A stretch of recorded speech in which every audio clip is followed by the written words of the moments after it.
using now. So Okay.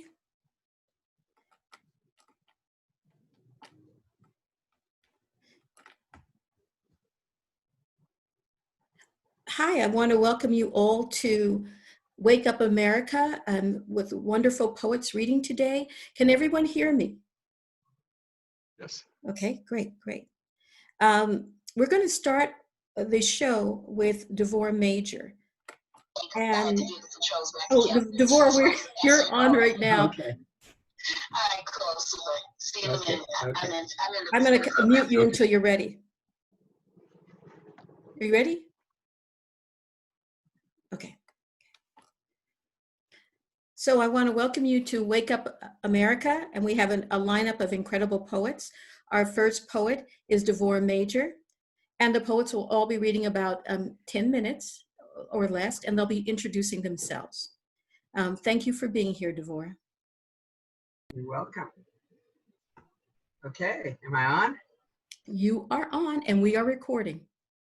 Wonderful. So, a few poems. I want to say thank you to everybody. I'm not going to be here the whole program, and I want to apologize in advance, but I have a friend who's in from Africa and leaving Tuesday. So this was the only day. So I'm doing two things at once.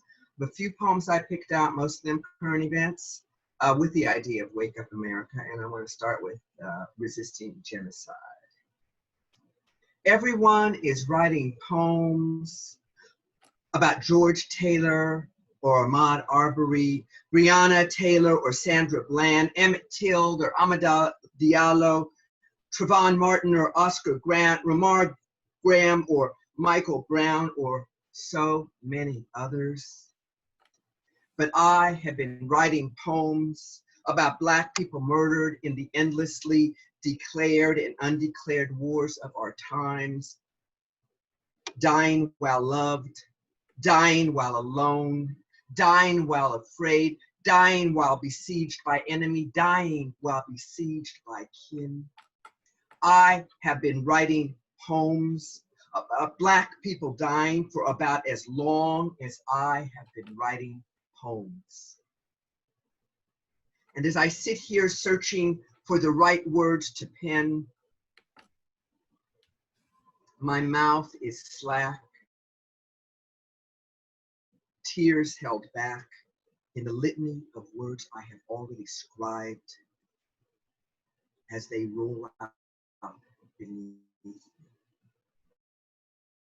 And the only thing that seems to have changed is that more are dying. While more Black men, more Black women, more Black children, ever younger and more innocent, full of possibilities that far too few seem able to see. And more are killing each other for reasons even they cannot fully explain. Unreasoned rage, confusion, frustration, and desire. But at the center of each of these poems is the same, the killing of, the death of Black people. I already have stacks of poems with shiny tipped blades cutting my heart. Black people are killed without mercy or remorse, without fear of penalty. One Black person every 28 hours falls from a police officer, security officer, vigilante. Another 6,000 die each year from killing each other. Each of these murders killing our line, ending our future. So I write this poem for the living, who we need to offer more than cautionary advice. Say yes, sir, on demand. Keep your hands up and open. Stay aware and remember you are a hunted target. Always under siege, prejudged as criminal, wrong on account of color, wrong on account of neighborhood, wrong on account of clothes, wrong on account of music, wrong on account of birth. We need to make a way for all of them to stride with their smiles, lighting up dark corners as their neighbors watch out for the treasure of their inner beauty and the caprice of their outer style and the endless potential of their precious lives. So I really did cry while doing this. Thank you. This is a recent one, so we'll see how much finished it is, called Executing Officer for George Floyd. When you pressed your knee firmly on his neck, when you felt him quiver, when he gargled out his inability to breathe, when he cried out to the one who birthed him, when you saw him as worthless, not unlike the man you had killed before. You didn't know how he would rise to haunt you. As his name was inscribed at the Sankofa wall of Ghana, his face emblazoned on doorways, on shirts, on billboards, you did not know the power of his spirit. You did not know how many children would discover that the monsters they feared did not sleep under their beds, but walked the streets with badges and guns and looked just like you.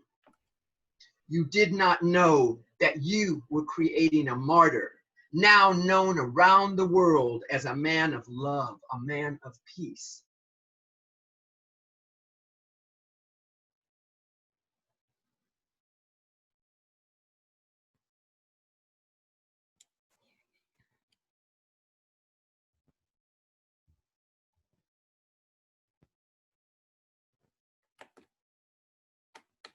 Not know that each night, each sleep-torn night, your cell would be lit with the eternal flame of that torch. And this next is called Down Pressers. I got Down Pressers from the Bob Marley song, Woe to the Down Pressers, they'll eat the bread of sorrow. You walked on our bones for centuries, turned them to sand, poured into sandboxes for your children to build sandcastles. And when the sand became translucent, filled with the sunlight burning your eyes, you found more to sacrifice and sent vultures to strip away our skins and build ladders formed from our ribs, limbs, and skulls on which you climbed to get a better view of the lands you planned to conquer. And now we rise, joined by some of your children and your grandchildren, who have eaten of shame to travel on the rails you laid with our bones. And each of you who block our path, try to press us back, will be blinded by our brilliance. Blinded, blinded, blinded by our brilliance. And I think I have one last one. Who shall inherit the earth? In Amharic, I once heard the correct translation was not the meek, broken, crushed, humiliated, low who would inherit the earth, but the gentle. And we are inheriting these streets, even as we sleep on them and are swept up only to return, sharp the edges of so many of our lives, fierce with hunger and pain, so much disillusionment and so very few triumphs. Even as the rulers squeeze tighter, cutting short our breath, hobbling our steps, harnessed together, we will inherit the earth, such as it is. Sad with violence and pestilence, the air clotted in gray islands covered with a ever-rising sea, turning, still it is becoming ours. Even as they wage their gruesome wars, killing and selling, buying and exporting death, advertising the price for each kill, factored into the decision to research, develop, manufacture, and buy the newest weapon to kill more quickly, more anonymously. Even as in the face of this hegemony of arms, every side buys from every side sells to every side. Even the pawns choose their weapons, aim and fire and die. Still, we gentle are joining together more and more tightly, inheriting the earth from those others who want only to have, to own, to hold, to control, as if they were hurricane as sun, arrogant in their perceived power, not understanding that all of it will explode or else disintegrate, and they will be left with misshapen, impotent stories of the times that used to be, while we remain, remembering our many losses along the way, still wounded and reeling. We gentle will inherit the earth and pull out our seed stock and begin to plant anew.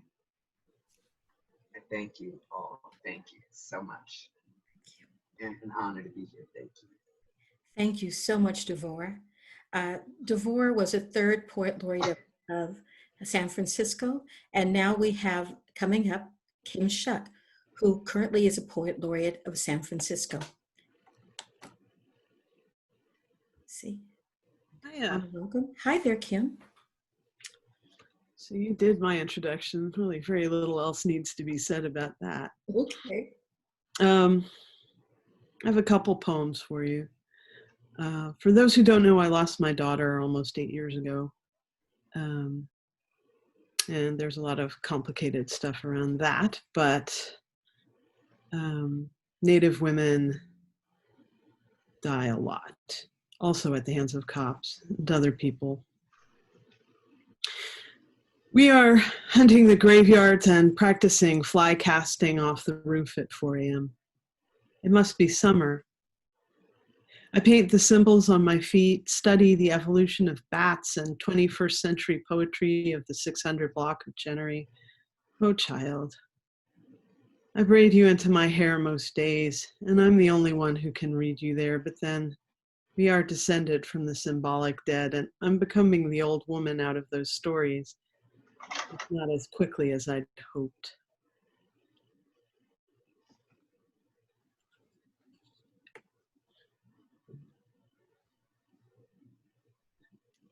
I wrote for 50 days about disappeared and murdered Indigenous women. I'm going to read a couple and then I'm just going to pass it on. This is day one. Somewhere, she's afraid right now. It hurts to be strangled. The body panics. She's silenced, might die of stroke, pulmonary edema. The arteries might tear. Her head feels as if it might explode. This can take up to 5 minutes.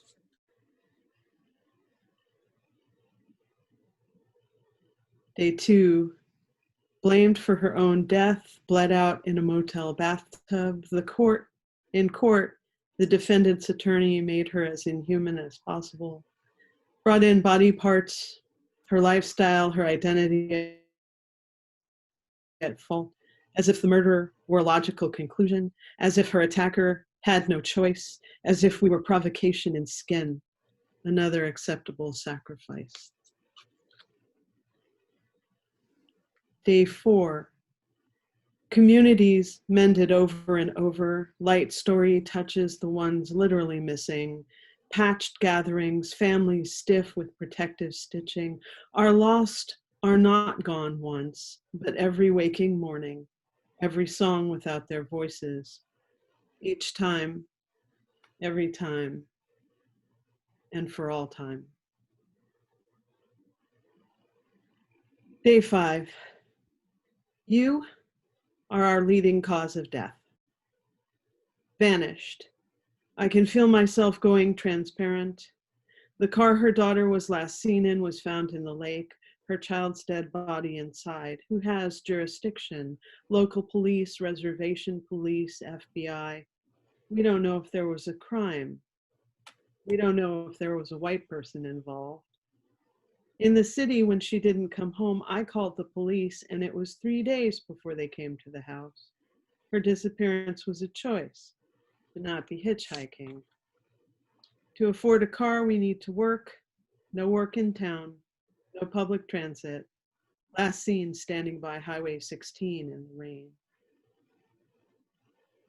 I'm gonna end with this one. Day 39. Colonization years on, the emergency slows to always, and there is silence. A pregnant woman orders pizza, is dragged into the body count, and the headlines, mourned burnt houses. Thank you. Thank you so much. I remember your daughter as one of the loveliest young ladies I've ever met. And I'm glad you had the courage to write about it. Thank you. Our next poet is Avacha. And Avacha is an incredible poet who who has basically been mentored so many other writers, and feel very, very lucky that she is in all of our lives. Mavacha, are you here? I'm here. Thank you. I'm honored to be here with all these wonderful folks. Wow, you're one of my heroes. Anyway, it's called I Cry Creativity. I was asleep, secure and comfortably asleep, dreaming of peace and love, hypnotized by a mirage of unity and togetherness, dancing away demons of war and hate in what I thought was a land of plenty. And what I've been taught was the land of the free. Then I opened my eyes, was slapped in the face by a wide-awake nightmare, senseless, suicidal madness. A world of selfishness, insatiable gluttony, and rampant homelessness, created by short-sighted masters of fantasy, so used to dealing from their deck of unfulfillable promises that they can no longer feel anything real. I opened my eyes and found myself sadly looking at those who are empty inside and seem to think they can fill their emptiness with all kinds of pretty things and tons of money and more and more and more and more and more and more and more money and the newest, prettier things. And all I can do is cry. Cry for those blindly drunk on greed as I write and smile as another poem is born. A poem about all the beauty the greedy can no longer see. I believe if we artists could only bottle our tears, no one would ever die of thirst. Our tears would become unifying melodies, creative, love-filled, organic, harmonious medicine. And we, an army, an inspiring army of creativity, we just might be able to heal the world, one note at a time. I call it still paying the price, because what we're going through is nothing new. It's come to my attention more times than a few that there are folks out there still embarrassed by me. They're waiting for me to act my age, to wise up and grow up, forget about feeding my soul on a diet of music and poetry instead of stuffing my psyche with envy and gold. Said they're waiting for me, praying for me to wake up and drop all that artsy-fartsy stuff. Stuff they have the audacity to call immature nonsense. One half-drunk intellectual phony even told me, my lifestyle could dishonor our mission of uplifting tradition, demanding I surrender to the blandness of their reality. Get up off my big artistic behind and find a little good old-fashioned upwardly mobile pride. Pull my head in out of fantasy land and get myself a real job. Join the morning army of the nondescript, bliss out in some nameless cubicle and lose myself among the lost hordes of the respectably bored and the boring. But the gods chose to smile on me, drop the gift of song on me, and when spirits speak to me, it always comes out poetry. And every wind that blows my way talks to me, begs me to keep on asking the same old question, how many ancestors had to lose their hands for me to be able to write this poem? Has the ambition to rise blinded some of our eyes? And the quest for acceptability lodged like stones in our ears, leaving us deaf, making us forget it was the unconquered power of our music and song that kept us keeping on, that kept us strong through the lynchings and the burnings and the stonings. It was our creative fire, a creative torch that lit our desire to inspire. It was our blue rhythm, the blue rhythm in our gift, the gruesome dues behind the spiritual power in our songs all along the road to an always elusive goal called freedom. This is the gift that some would like to sit on the back burner, a blessing that some others would just love to ignore, forgetting those times when we were their all and there was nowhere else to go. They don't even know that they are what they're running from. How many hands, I say, how many hands were lost for us to be earn this unasked for right to become the backdrop for their unending pompous talkathons? Nothing more than court jesters relegated to ambiance, new age clowns on some modern day technologically hip plantation, mindless entertainment for the literati who have obviously forgotten that the gift of intellect in the hands of an insecure fool can become a curse that clogs the mind, then self-destructs and gets swallowed up, lost in the shallow hell of an inevitable but cruel retribution, a hell born of self-hate, a bitter, unhealthy dose of disrespect turned in on itself. And even though we are still ignored by some of our own, and I know we will never, We are never going to get anywhere near our 40 acres and a mule. We've always got this gift. It's written all over every single one of the billions of cells in our bodies, this gift. A stubborn, old, hard-headed ancestor's wish, this gift and undefeated dream, this gift paid for by hundreds of amputated hands and broken necks, bizarre decorations left hanging from too many trees, this gift and omnipotent patient wish that refuses to die in this poet's eyes, and because of some of us so-called artist types, continuing to refuse to stick our heads in the convenient sands of selective amnesia. Somewhere this evening, the ancestors are dancing, laughing and dancing and stirring it up, even the stoic, too cool to groove halls of academia. Laughing because not even fear could stop us from writing. Dancing because I'm still asking, what was the course? Can anybody tell me how many hands were lost for me to write this poem? And last but not least, oh wait, no, I'm gonna do two more if it's okay. This one's called Homegrown Como Mango. I'm a mangoholic for those, and everybody's got their favorite, some kind of thing. And I always assumed that mango was from somewhere in the Caribbean, and then found out it was from Malaysia. And the mango now goes everywhere, including California. And it's sort of like us, like we from Africa, and now we grow here in New York and wherever. So this is called Homegrown Como Mango. And the lesson in this one is, I ask you to please, if you don't know some of these people's names, you need to go and learn who they are. Bookman, Harriet Tubman, Esteban Montejo, Granny Nanny, Aguebana, and Zumbia Palmade. I am the ghost. That dirty little secret, a big mouth, obstinate, undefeated secret, a bold and brazen secret that refuses to behave or disappear. I hide in the shadows of the worst of your nightmares and swim in the despicable depths of the unspeakable, a disgraceful, insatiable bloodlust. I come swaggering like the proud silence of all those hard heads that couldn't be unhinged, strong folks that wore the only arrogance they were allowed on road after road after road after road to a perverse circus only to be lynched. I am the corpse, an unstoppable spirit, and nothing and nobody can hold me down for too long. I keep on kicking the tops off coffins, forever climbing up out of playgrounds born of ignorance, covered by quicksand on top of colored only graveyards. I am the ghost, the reincarnation of bodies beaten bloody, castrated, raped, and burned alive without ever giving an inch, or dismemberment, or weird form of entertainment, or an adrenaline rush for the soulless. I am the ghost. More terrifying, I say, I am more terrifying than the boogeyman's wicked stepmama. I vomit blood-curdling screams for all those that wouldn't, couldn't, and didn't, just so they could watch their cowardly murderers scream. Watch is their fear. I say watch their fear as our aunts and uncles dance. Yes, we dance, and I'm not ashamed to admit we dance, blissfully dance, all up in the face of an insanity born to self-destruct. I was made in America. Don't have to waste my precious time trying to get even. I have nothing more to give to this madness but my absence, and if I didn't learn anything else from my ancestors, they taught me.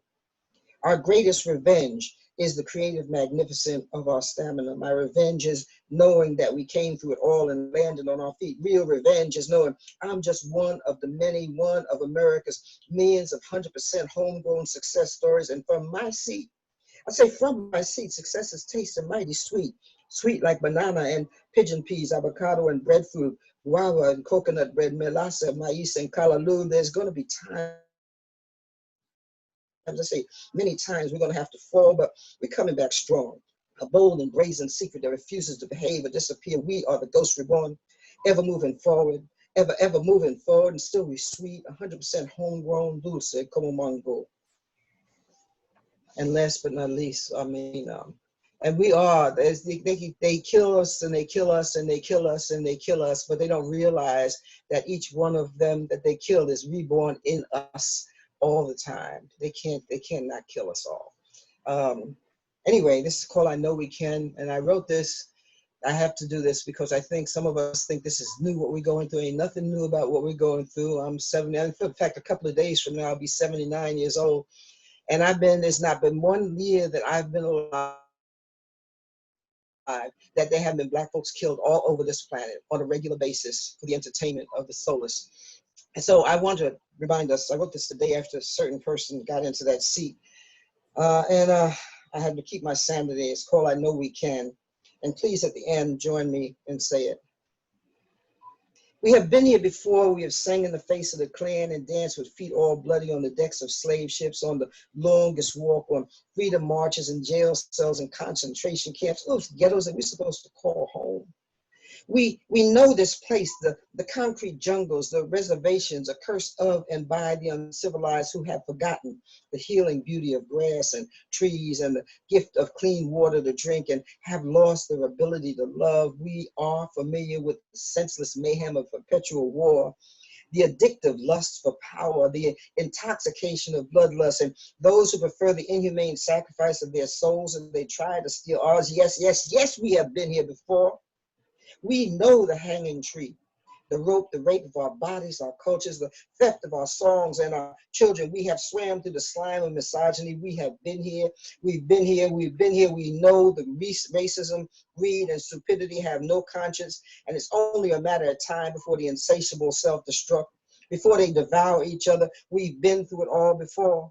And we can get through it all again. We just have to be careful, very, very, very, very, very careful. The madness of this narcotic is contagious. We must not get drunk on the stench of this poison. We have too much work to do. We must turn the suicidal drug into fertilizer. Let our tears, I say, let our tears fall down on deserts, glaciers, and jungles and run down the faces of good-hearted people everywhere. I cry and I cry and I cry and I cry and I cry and I cry and my tears come like a waterfall, an unending waterfall for all the victims of civilization. We've been here before, and together we can heal. I know we can. Can you say it? Just say it. I know we can. Say it. Can. Thank you so I know much. we can. Thank you. No, we can. No, we can't. Thank you. Thank you, Avacha. I know we can. Our next poet is Ayodele Nzinga. This first piece is called Family. Before the war on families, we were different, together. Warm hands, deep voices, roses in the spring, melon in the summer, school clothes, car vacations, aunts, uncles, grandpas and grannies, presents on Christmas morning, Easter dinner, church on New Year's Eve. We were holding vigil, keeping watch, Granny said.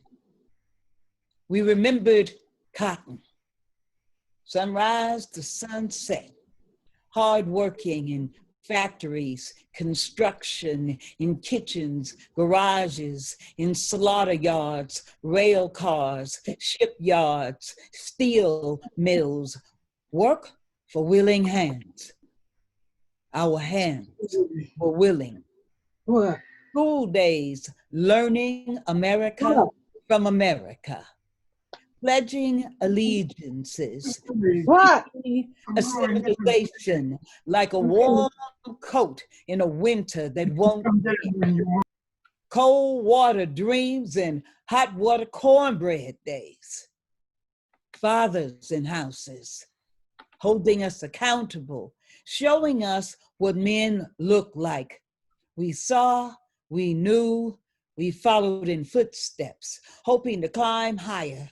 We remembered cotton. We were determined. We pushed and got shoved back. Heads high, we sat down. We shall not be moved. Answered by hoses, dogs, drowned in the ink of institutions that drug holes for our dreams. We were waves rising. Marching, chanting, we taught the world to sing freedom. Granny told us about cotton.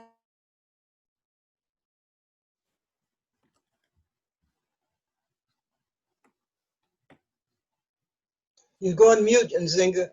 I mean, Ayodele, you go on mute. What's going on? Boots We at can't door. hear you. We can't hear you. Ideally, you want to start that over again? Because it went mute for a second. If you could do that one over again. The entire poem or what? Just about like a minute of it. Okay. Where it went mute. Okay. We taught the world to sing freedom. Yes. Granny told us about cotton. We remembered to remember. We became doctors, lawyers, judges, store owners, soldiers, accountants, teachers, and preachers, embracing the gospel of bootstraps, legislated rights, sitting spooks at doors, praying our time in the bosom of the past wrapped round us as we stood on it, reaching together in small backyards, at birthday parties, reunions, and repasts after the funerals of old people who know the people in the pictures and the neighbors who knew them and you since you were little, bringing food, telling stories that keep the connection alive because we knew. We were all walking the same way on the road, building home with our hearts and our hands. Even after urban renewal, after eminent domain, after the factory, mill, garage closed, after the prison opened, after heroin swallowed 110th Street, before Freeway Rick, before Vietnam, before the post office took Granny's house and stuck her in the projects. She never owned another house. Died sleeping on Aunt Glo's couch. Aunt Glo's house where all the cousins grew up, where the childhood memories lived until the bank refinanced Aunt Glo's house. The same.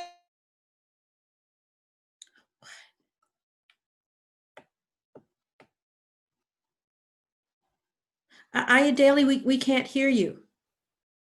You went out again. You went out. You know, if everyone could not say, just, you know, we're doing our best. And Aya Daly, it's so beautiful. If you would just go back a minute, that would be great. And I'm not sure what's happening. We missed her at the bank refinance on something's house. We missed her. Can you hear me? I can hear you now. I can hear you now. Okay. Glo's couch. The same bank that would not give her grandfather the money to build, they refinanced it during the boom, and then they lowered that boom. When Aunt Glo could not float the balloon, they hung in the small print. Before cousin Fat Boy thought he was the urban cowboy, and they caught him with scales in his Cadillac, bright red with white wall tires. Granny wouldn't ride in it, but we saw Fat Boy, and some of us followed him to prison and then took that ride to the graveyard with him. We moved like sharecroppers, like dream chasers, like those denied a resting place, with hope and persistent faith in the America we learned in rooms filled with other brown children. We moved for jobs. We moved to find a place. We moved to get away. We moved to the projects. No yards, no swings, no park, daddy gone. Mama got to work, be worked by the system, get into the system of manlessness. Boys become men in houses with sad women who must go on, who lay with women, who lay with men who won't raise other men's children or their own, still children themselves, numbered, caged, missing from dinner tables missing, microwave dinner.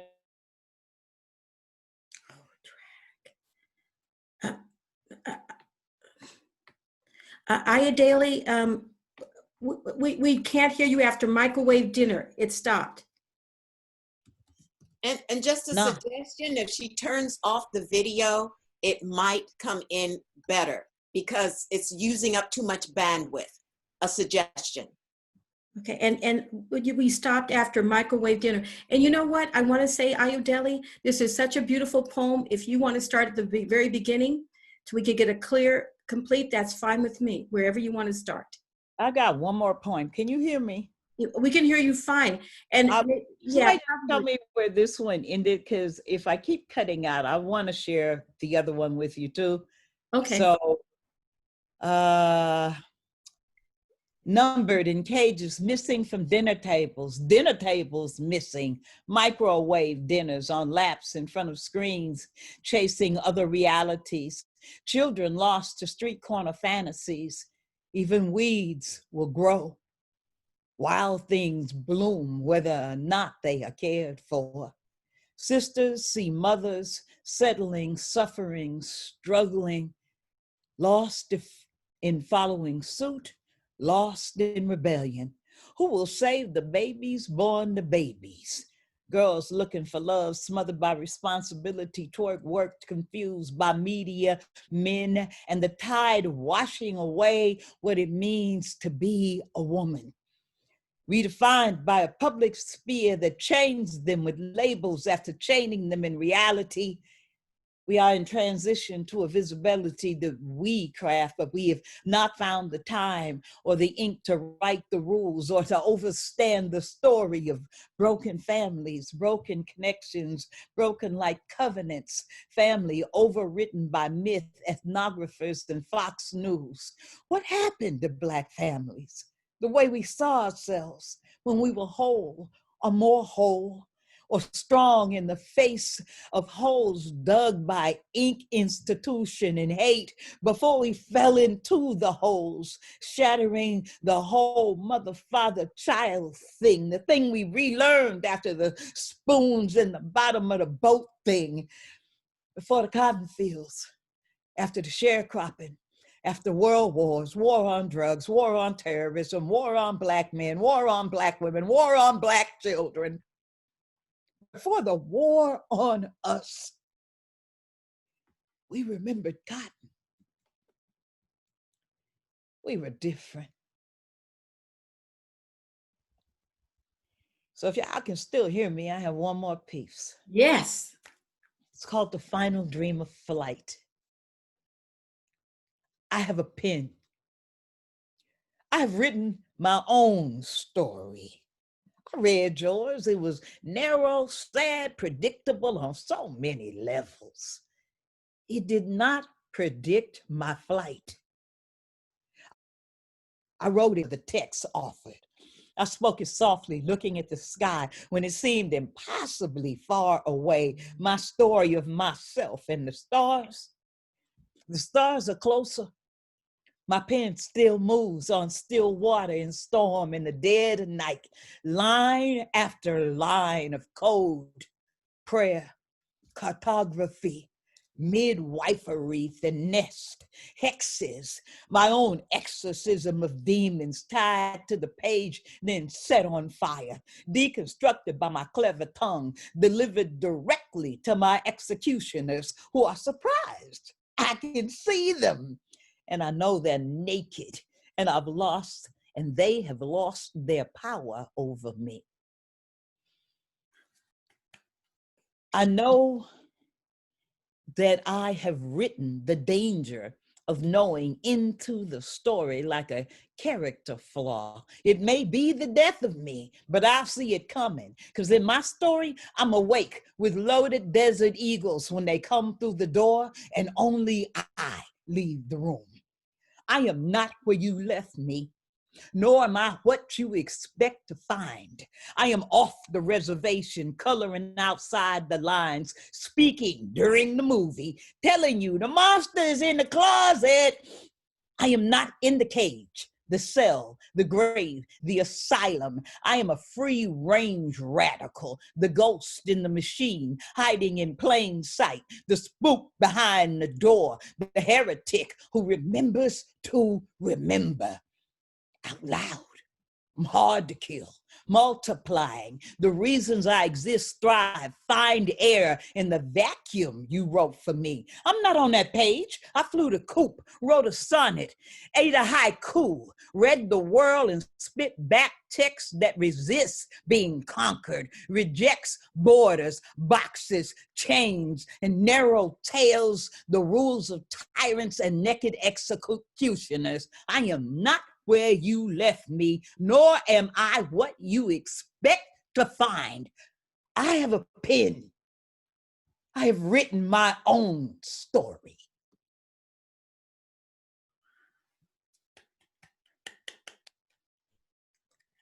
Amazing. Thank you so much for delivering. That was incredible.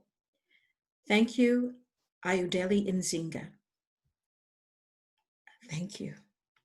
Our next poet is Michelle Allison.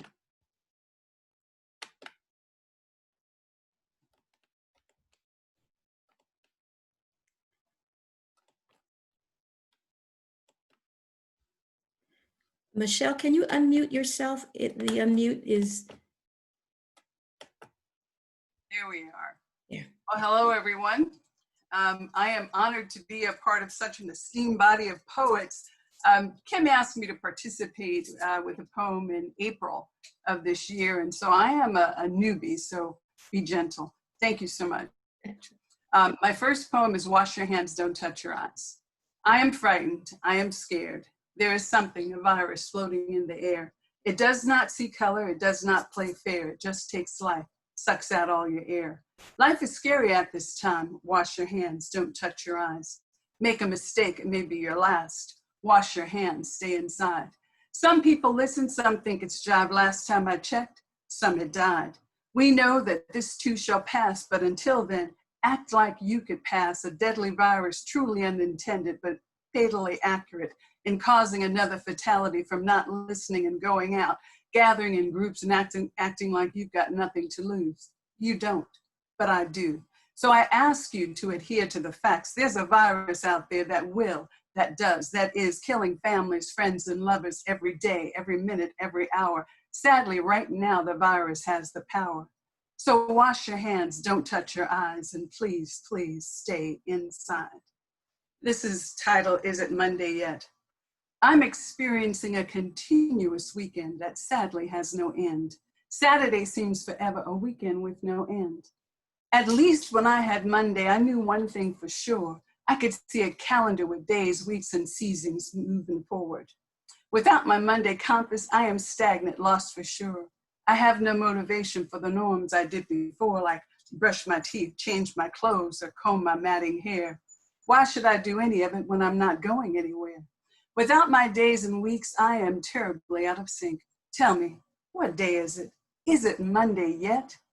Work is where my friends were, the same for my kids with school. Sheltering in place is different because we were told we had to. Before COVID-19, I would happily sleep in weekends, but I don't like it now because I have no voice, just Saturdays with no end. Somebody please tell me, is it Monday yet?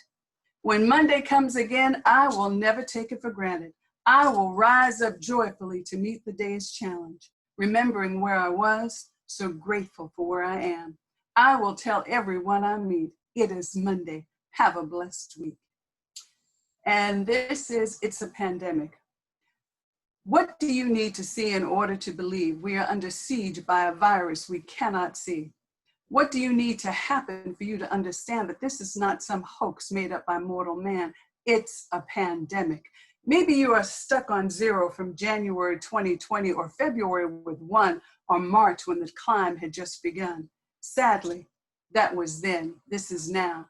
July 2020, close to 135,000 Americans dead. The number's still rising. It's a pandemic. Maybe these are just numbers to you because the profile doesn't fit you, but wait, you're breathing, aren't you?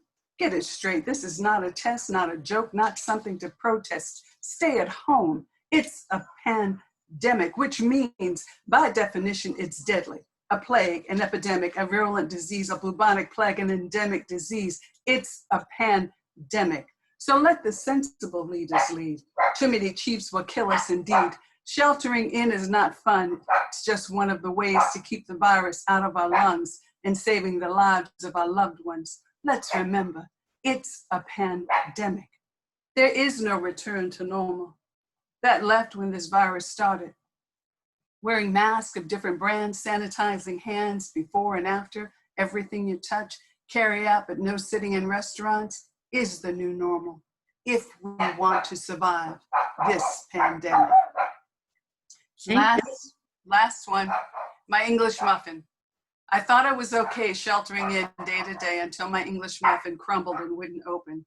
Normally, if it wouldn't open, the tip of a knife would do, usually, but not today. It just wouldn't open. It was in that moment it occurred to me, tears were rolling down my cheek. I was crying because my English muffin wouldn't open? Or was I crying for the words I had not spoken, the fear, the angst, the pain, the unknown, being here all alone, no one to touch or talk to, only on the phone? My English muffin didn't open is how my day began. Thanks to that English muffin, I realized the severity of my isolation and the pain and fear going through my brain. I opened my window, took in a deep breath, and prayed this would not lead me to my death. I stood there in silence and breathed in again. In that moment, I felt life entering in and decided I'd eat bacon and call a friend. Thank you. Thank you so much. And I want to thank your dog for clapping. Oh, yes. That was Yes, the claps. Thank you very much. That was wonderful. Absolutely wonderful. And that was Michelle Allison. Our next, hold on just a sec. Our next reader is Brianna Munoz. Brianna?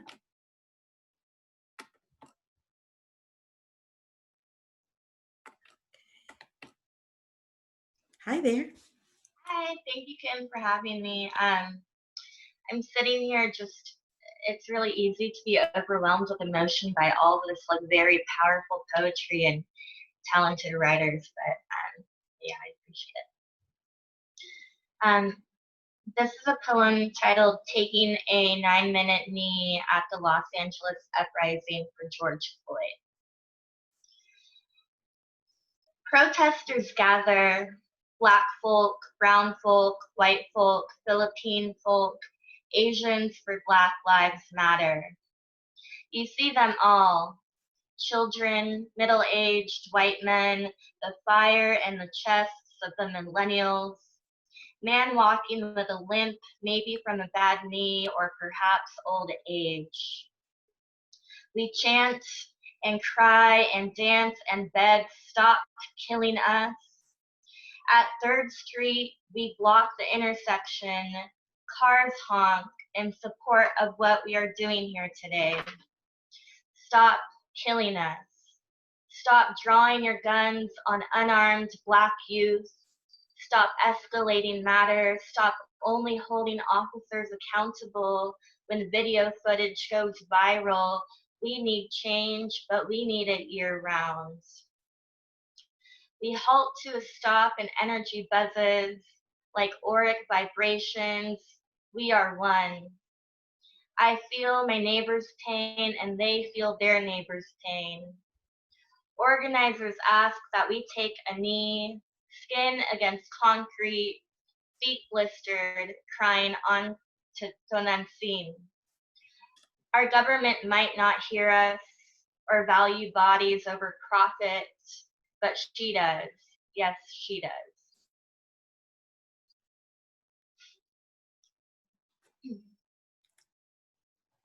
And then I'll just read one other one that is titled, My Poem Isn't a Persuasive Essay.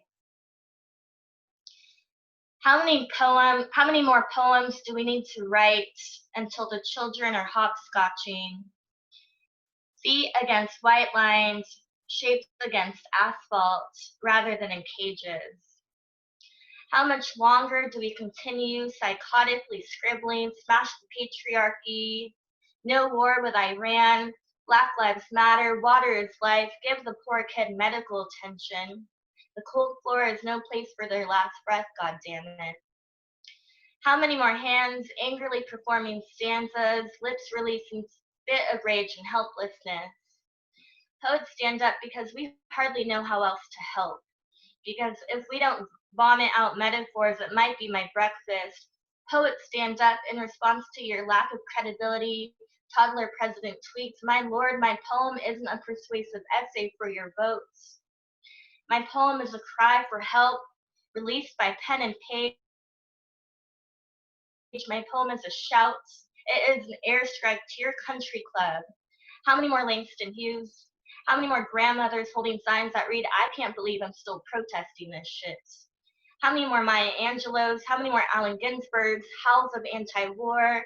How many more John Lennon's bed-ins for peace? Your White House is filled with cisgendered white men, dominating Mother of Mary in fishnets underneath her faintly blue mantle. Donald Trump, oh how I've grown sick of that name, regulating uteruses, teasing her clit with your AR-15s, blood on fingertips. My poem isn't a persuasive essay on gun control, but how many more children? Answer me. This isn't a rhetorical question. How many more poets? How many more martyrs? How many more pipelines? How many more oil spills? How much more spilled blood? How many more traumatic brain injuries until your stomach feels satisfied? How many more doors do my small knuckles need to knock on? Write a poem describing your thoughts on war. Thanks, Kim. Thanks, everybody. Beautiful. Thank you. Thank you, Brianna.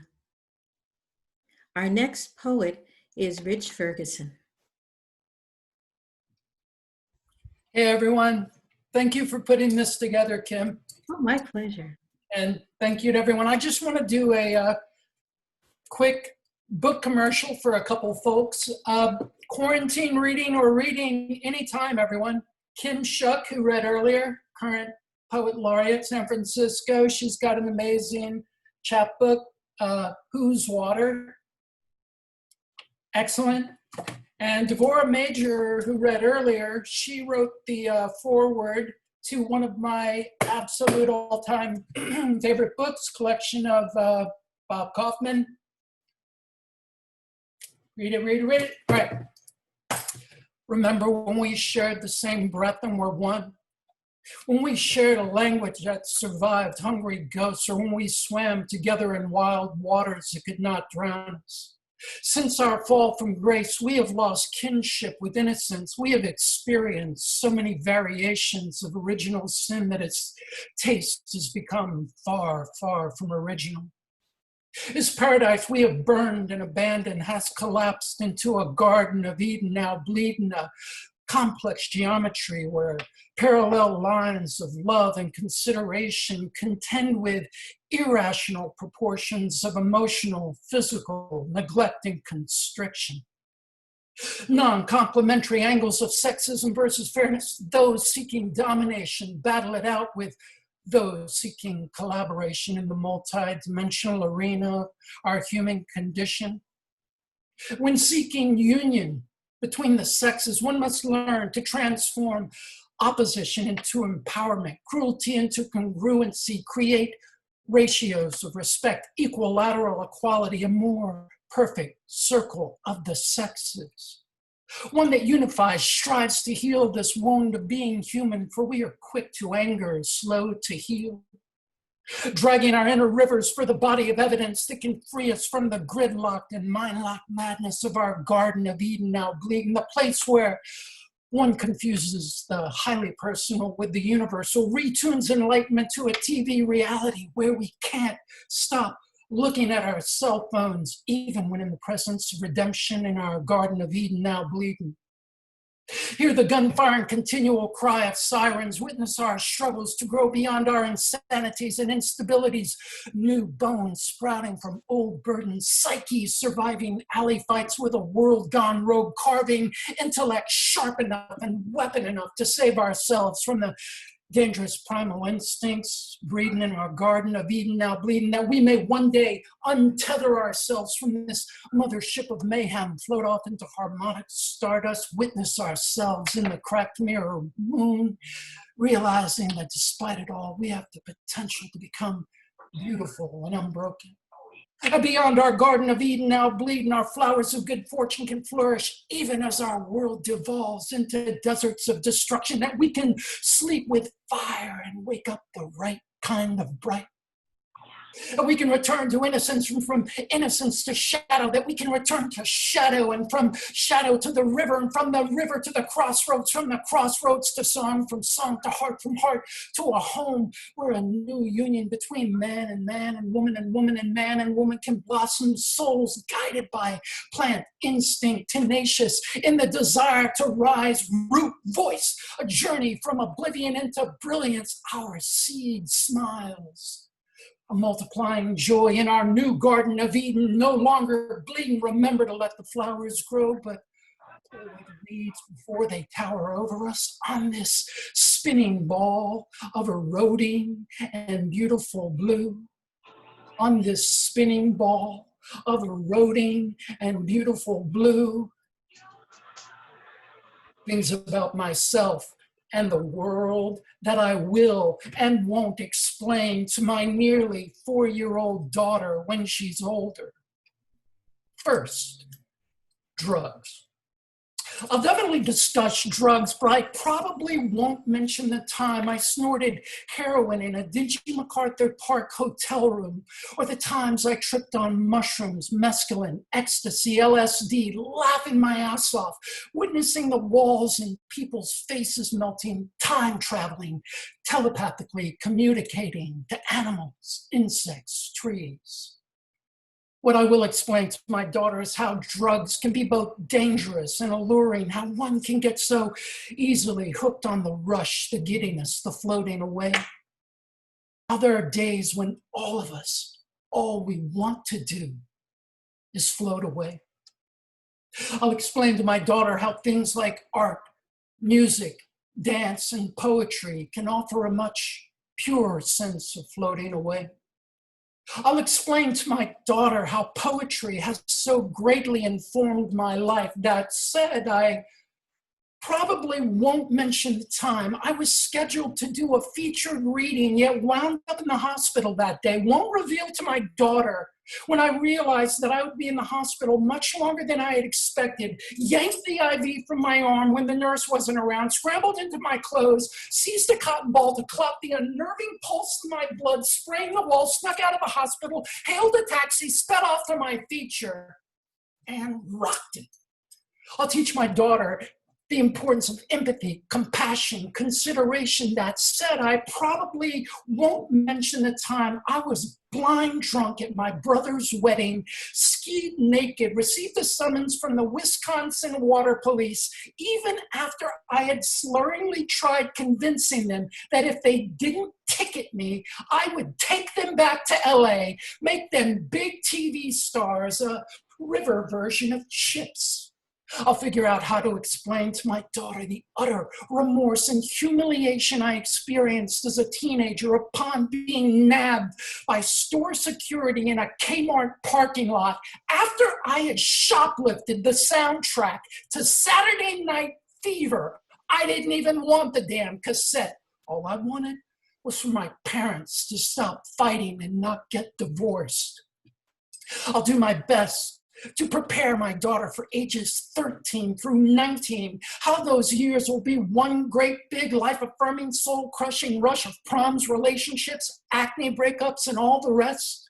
I may even find the appropriate moment to reveal a cautionary tale or two, how my dumbass teenage buddies and I used to drive drunk, spin donuts on people's pristine lawns, jam potatoes in car tailpipes, steal road signs, all because we had no idea how to express our reckless and abandoned hormones any other way. Then I'll reveal to my daughter. I will tell her. I will prepare her. I will teach her honesty, justice, determination.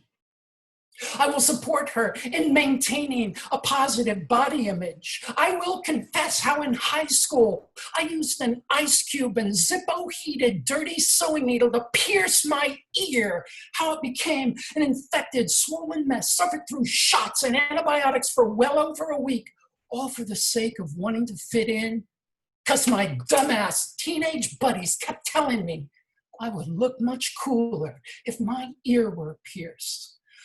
I'll point out to my daughter the importance of never letting anyone, including herself, bend up her aura, reshape her inner light into an unflattering shine. I will warn her that certain mistakes can never be completely undone, but in the best possible circumstances, their DNA can be altered to embody subtle forms of forgiveness and grace. How our every breath and heartbeat have the potential to compose verses on air, sonnets of love when it's freshly baked, glorious stories of coyote-blooded magic, sending us roaming wild-toothed and full moon-footed into the dense forest of the absolutely alive. I will warn my daughter, if this is a world where people can hurt and heal, that there exists the goodness of strangers and the absolute cruelty of those we've considered friends. How the anger and bitterness we sometimes experience is no city for permanent refuge. In the face of it all, I will teach my daughter to wear her name proudly.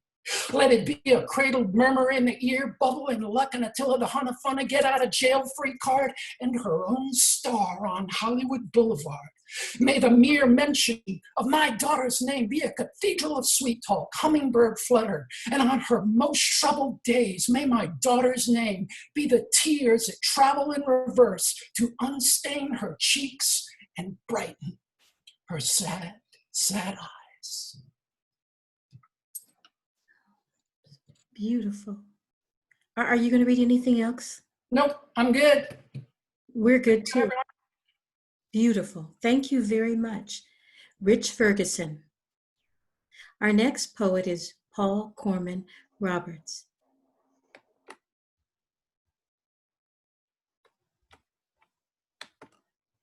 Paul? Okay. Am I unmuted now? Yep. Oh. Hi, I'm so glad this is being recorded. I am Paul Corman. I'm Paul Corman Roberts, and I have been social distancing since I was 7 years old. And I will open with this piece called You'll Always Have Poetry. If you can find a way to escape the people who don't have poetry, the people who carry the shackles, the people who use the shackles, the people who shackle your body, the people who monetize your body, the people whose God tells them to shackle and monetize your body, the people whose God tells them it's okay to shackle and monetize your body because you're no better than an animal, the people whose God assures them you're worse than an animal. If you can find a way to escape, to get beyond the walls, if we can find the way to get over, under, through the cages set by the people who don't have poetry, if you can just make it down to the next river valley, I promise you, there is another America. If you can just get down to the next river, you will find an underground America. You will find a railroad America. You will find the outstretched hand of a strong, beautiful woman named Harriet, pulling you into a boat America, pulling you into a safe house America, pulling you into a safe carriage America, pulling you into sanctuary America. Do it. Take that weathered, dark hand. And I'm not saying it'll be easy to get there, or that it'll be obvious when you get there. I will always advise you need to be cautious. We all need to be cautious. But if you can get there, down by the shore, you will find poetry. You will find the people who will not silence you, who will ask if you need something, who are kind, who will listen to you, who will feed you and shelter you and try to get you back to the family you have lost. And you will have poetry, and no one will ever be able to take that away from you. This next poem is called American Correspondence. It begins with an epigraph. Outside a new day is dawning. Outside suburbia sprawling everywhere. I don't want to go, baby. New York to East California. There's a new wave coming. I warn you, we're the kids in America. From 80s recording artist Kim Wilde. Dear CEOs and board presidents, dear marketers and consultants, dear Republicans, dear Democrats, dear courts, dear Congress, dear fake fucking president.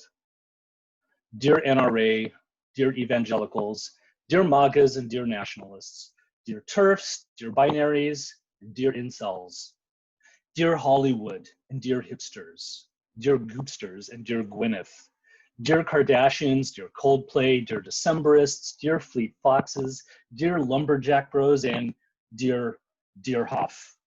Don't you fret, don't you shake, don't you stress, and don't be blue. Don't you lift a finger, because the future looks nothing like you. Dear Amer-I-Can, baby, you just can't anymore. Baby, you didn't have to turn out this ugly, didn't have to happen this way. This is what you chose. If you die an hour from now, your life has been 90% wealthier and healthier than the rest of the lives slated for this obscure experiment we call a planet. But fetishizing that other 10% getting over on you is what makes you such a beautiful American. I can look you in the eye and say, yes, you have that fire, but I need you to put your hand inside me like a well-worn glove and tell me the same. Tell me I belong in this Rube Goldberg contraption of a series of spiral orbits around another series of spiral orbits, around another series of spiral orbits, around an obit, so that when one of us moves through the veil also moves through us. And this causes some worry when the mob cries out, "Without hyperbole, we are nothing!" to a call and response that fires back with, "Defund the tone police!" Very well then. As below, so above. But don't be surprised at the fear of love in this kind of world. Once upon a yesteryear, I may have schadenfreudet you, yelled out, "Told you so!" But what does that gain anyone beside an acrid aftertaste in the tonsils? Is that all you can afford? Pretty smug for a white thug. The secular world sustains an industry of self-congratulatory award programs for self-identified superheroes who refuse to wear masks, for those whom the word compromise triggers anxiety attacks, for those who refuse to humble themselves beneath the firmament because that's what it means to get on one's knees and admit their powerlessness in the face of an unknowable universe. If only once in this life you could gently stroke this forehead and hold me and let the hot tears drifting into your palm as we wait for the southbound trains, and maybe I can catch my breath before catching my death from a supposedly aggrieved maturity requiring the soothing comfort of our children who never asked once to be drafted into the emotional healing industry, but simply joined the ranks without bothering to check their grandfather's scorecards. Thank you. Thank you. Are you going to read anything else? No, I'm good. Okay, you are good. I loved it. Oh, thank you. Our next poet is Michael Young. He is the son of the brilliant and beautiful Al Young. And Michael is brilliant and beautiful as well. Hi, my name's Michael.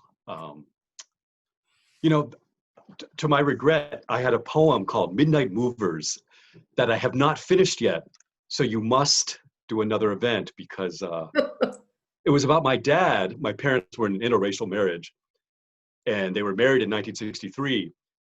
And this is, we're talking Berkeley, 1963. Even in Berkeley, the epicenter of so-called, progressivism, my dad had to move all his stuff in at midnight when they found a cottage to live in. And the dark humored part of it is, at midnight, he had all his furniture in the back of his VW Bug, and the cops pulled him over on the way to move into the house he had just found with my mom. So it's almost finished, and it breaks my heart that I can't read it, but I'm kind of a perfectionist. But I'm going to read two of his poems. He had a debilitating stroke a couple years ago. So I told him about today, and he's sending his love from his care home. And he's still there, body, mind, and soul. So the first poem is called, and this is from 1963, the year of his move-in. It's called Blues for Malcolm X, and it's in a couple books, but it's also in a Poetry and Protest, great compilation. Blues for Malcolm X.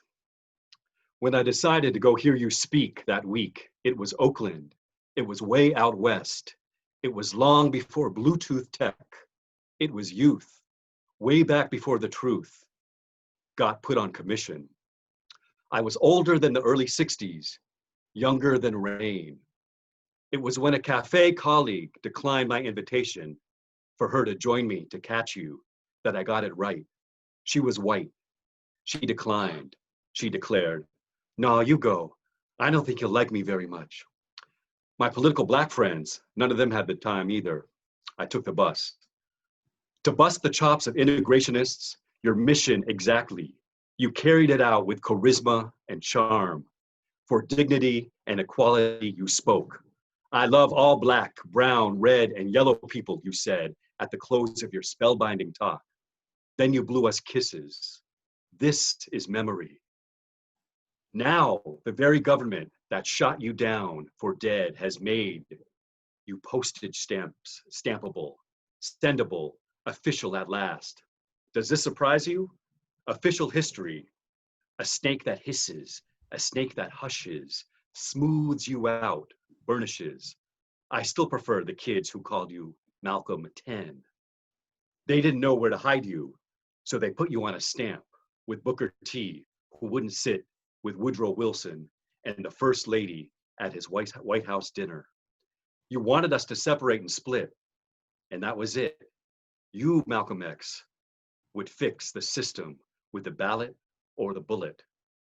May these blues clarify your red position. And that is my father's Blues for Malcolm X, actually not written too long ago. Yeah. And this one, this is an oldie but goodie. This is from his first collection, Dancing, from 1969. Look at that groovy cover. And it was actually reviewed, could you believe back in the day they used to review, give whole page reviews at Rolling Stone to poetry books. And I found this old yellowed Rolling Stone and it blew my mind. So they reviewed this book and loved it. And this is a poem called A Dance for Militant Dilettantes. And it kind of brings some levity to the heaviness of the Black Power movement. And I think it was written in about 1968. A Dance for Militant Dilettantes. No one's going to read or take you seriously, a hip friend advises, until you start coming down on them like the Black poet you truly are, and ink in lots of black in your poems. Soul is not enough. You need real color, shining out of real skin, nappy, snaggly afro hair. Baby grows up and dig on that. You got to learn to put in about some black fists coming against white jaws and red blood splashing down those fabled wine and urine-stained hallways. Black bombs blasting out real white estate. The sky itself black with what's to come. Final Holocaust, the settling up. Nobody want no nice nigga no more. These honkies, man, that put out these books and things. They want an angry spliv, a furious Negro. They don't want no bourgeois woogie. They want them a militant nigger in a Fiji haircut, fresh out of some secret boot camp, with a bad book in one hand and a Molotov cocktail in the other. Subject to turn up at one of their conferences or soirees and shake the shit out of them. That is A Dance for Militant Dilettantes. That sounds like Al. And I hope it does. That is the young. It's beautiful. Thank you. Yeah. You're sure you're not going to read any of your work, Michael? Oh, not today. I hate to say. One day we'll have you reading. We will next if you do another one. I promise to. Yeah. Okay. Thank you. Thank you. Thank you very much. Yeah. Okay. Our next poet is Lucinda Clark, and I want to say something about Lucinda. You may not know, but Lucinda really tries to work with young people, some of the same type of things that Al Young used to do, and a lot of you do, working with young people to make a difference, particularly as they're trying to become poets themselves and they're working towards improving their art. Lucinda, are you here? I'm here. Can you hear me? I can. Yes. Oh, okay. Kim, thank you so much. I've been listening and I'm just blown away. I've got to pinch myself to realize, wow, how did I get to be in such great company?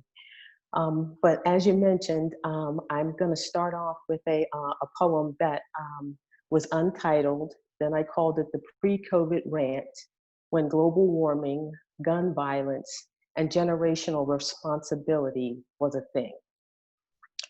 Dear young people, a new day dawns. You dress and out you go to protest. You post to your social media. You blame it all on the elders. Two things. Time is passing. If you're not careful, you will wake up one morning and find that you are now the elders. With only fickle TikTok followers and suspect likes, your elders gone. No legacies in wait. No home planet. Your anger justified.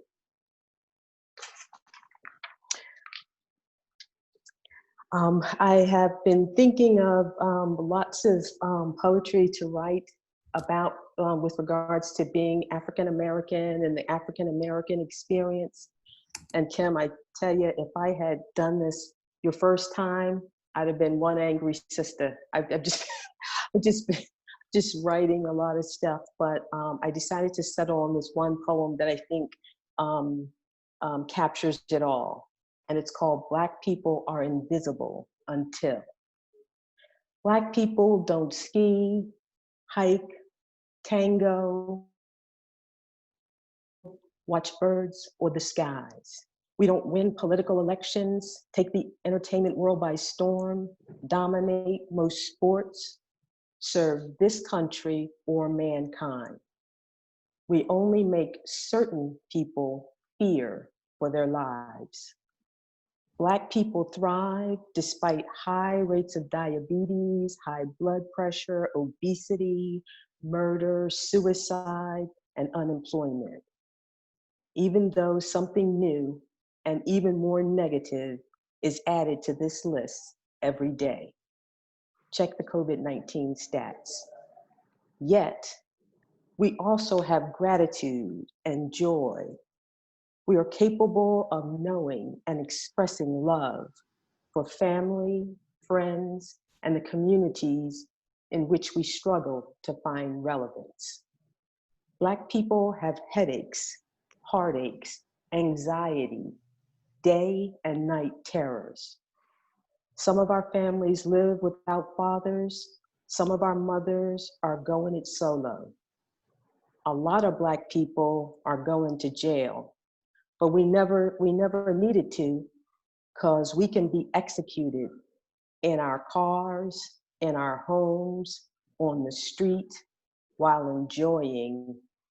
You finish the sentence. Black women are loud and nasty.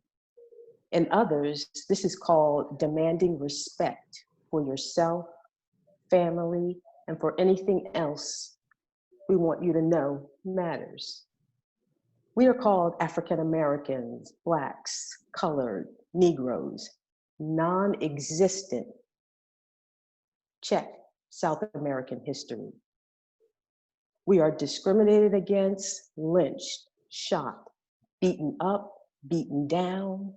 Thank God for mobile phones, because it is now all documented. Black people have history. We celebrate it every February. Just gotta dig a little deep to find it the rest of the year. We start movements, build communities, then somebody gets mad and burns it all down. Black people are in denial because race is a social construct. It is something we embrace when something is wrong, something goes wrong, and when something goes right. Then the race card is played from a stacked deck. The dealer, the somebody with the right followers. Black people are angry. Oh, no, wait. We can't be angry, because to express anger means something bad will happen. Then nothing will change. This thing is a thing. Black people are invisible until now.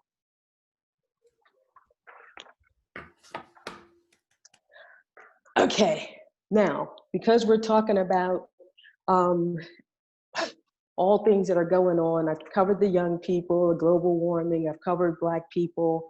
I'm gonna leave with my last poem, which is for all of my sisters, because next month will be the 100th anniversary of the right for women to vote.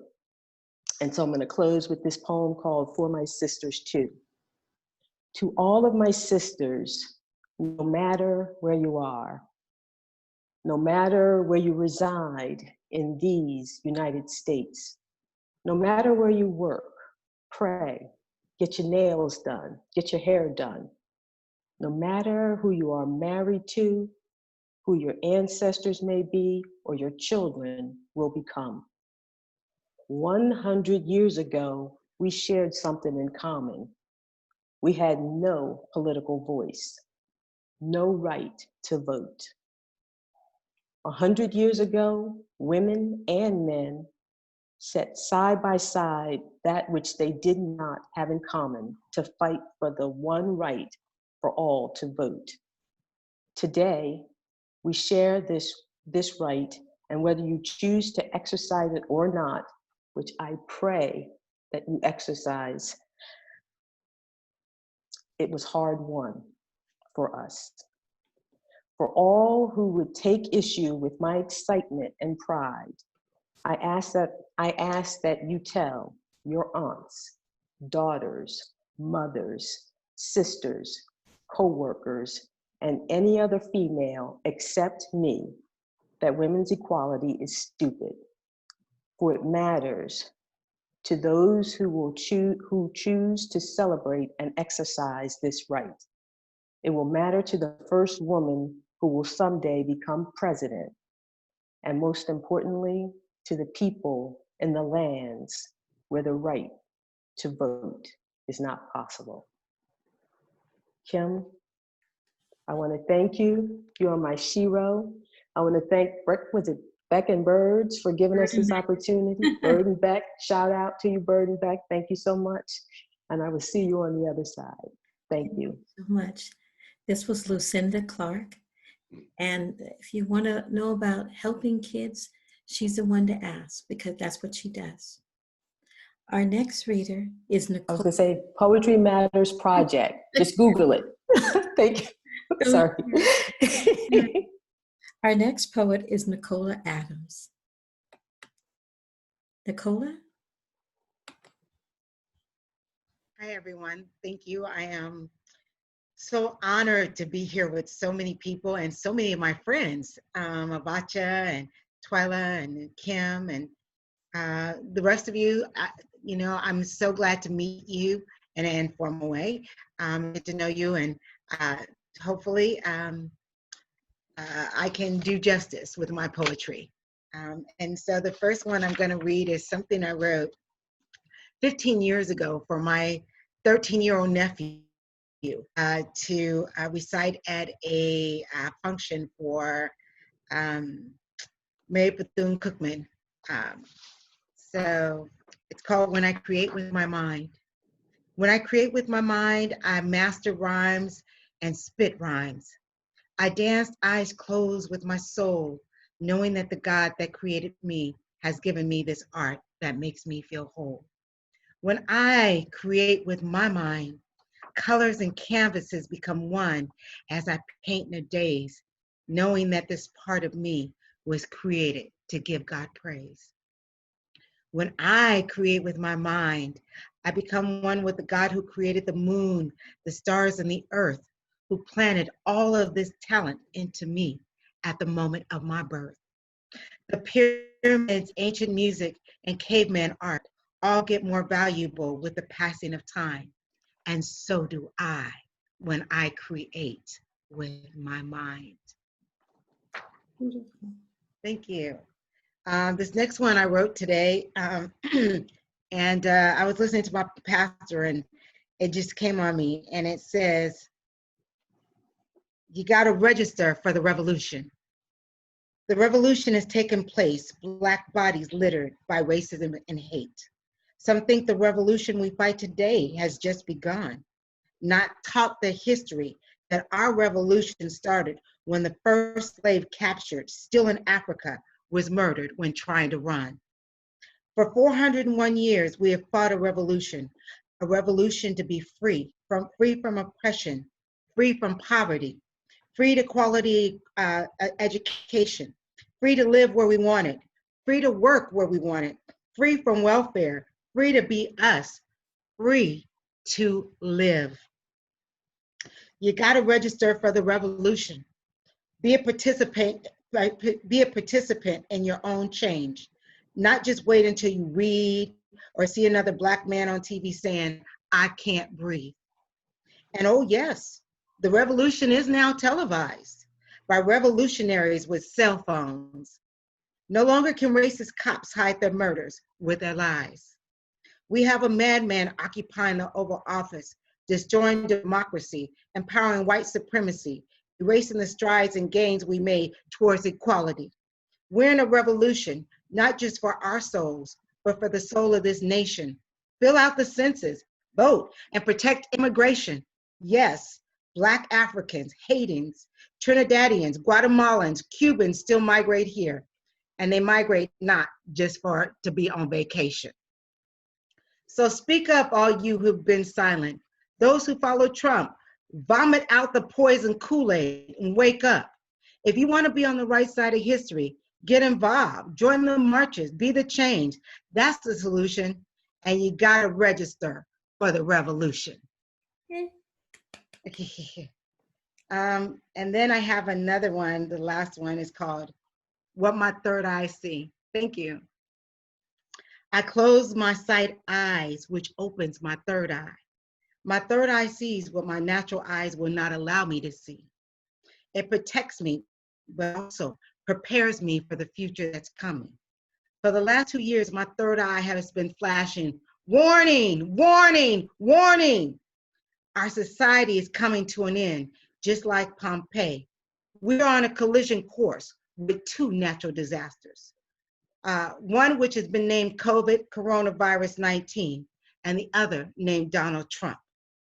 My third eye sees the destruction, the eruption, the fallout in the end. My third eye sees the end times and the Bible happening.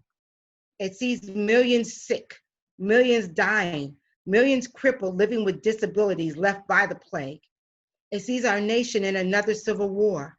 This time, there are no Union soldiers to fight for freedom, for those still enslaved by racism, hatred, and injustice by a system that keeps them on plantation called projects and prisons. My third eye says, it's time for you to be the Paul Revere. Your horse is Facebook. Warn the people, destruction is coming, destruction is coming. My third eye sees the Postal Service being defunded, mail-in ballots for millions of people being destroyed. My third eye says, get your passports for you and your family. I see Congress being suspended. The last defense for democracy has fallen. My third eye says, take your money out the bank, convert part to gold. I will tell you where to soon go. My third eye sees the new dictator jumping up and down, drunk with the power of new rulership. My third eye sees the revolution and the revolt of the people taking to the streets.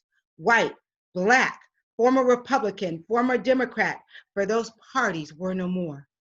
My third eye sees the new ruler turning the military on its people, cutting down thousands upon thousands like they were fighting an enemy in a third world country. My third eye says, it's time, grab your family and run. Run like Harriet Tubman, run into freedom. I led my family and friends to. My third eye closes, my natural eyes open. I look around staring blankly, waiting, longing for my third eye to open again and show me where I am.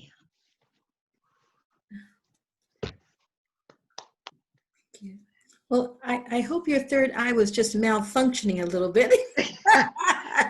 You know, that stuff kind of comes to me. It's kind of like, you know, when you see visions of movies, yeah, you know, that stuff just comes. And both of those I just wrote today. It's just like stuff just comes to me and you just kind of like, You know, my God, I have to write this down, you know?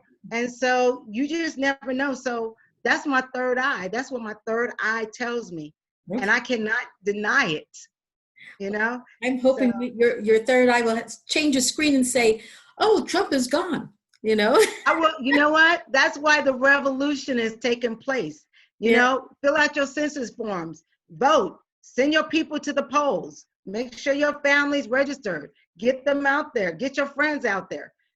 You know, get together collectively with people, put your money together, hire buses to pick people up and take them to the polls. Hey, you know, repurpose some of these closed down churches for voting booths, you know, train some of their members, them deacons, those sisters to be poll watchers, you know? So we have an opportunity to change things, but the revolution is really alive and you have to register for the revolution. Thank you. I'm registered. Yeah, everyone go out and vote. Vote, vote, vote. Thank you so much, Nicola. I appreciate your poetry and your visions. Is Safi here? I haven't seen her, but so as she doesn't appear to be here, our next reader will be Tarita McGill. Tarita? Yes, Tarita McCall. Oh, Yes. I apologize. Thank you so much. Not a problem at all. It has been a powerful reading. Thanks to everyone, always. You know, we can do like 5 or 6 of these a week. I did 3 in one day. But okay, let's move forward because I know time is moving. And oh, no, you're fine. You're absolutely fine. Okay. Speaker view. So take your time. Okay, I wanted to read a couple of things. I'm looking at what's happening with you know, we're on native land, and then there's us, well, it's the planet in general. But I've published over 70 anthologies of children's poetry, and I do Qigong energy healing, and with the Tree of Life Health Literacy Project. So I'll just mention that regarding myself. So I'm going to do Heathen Speaks.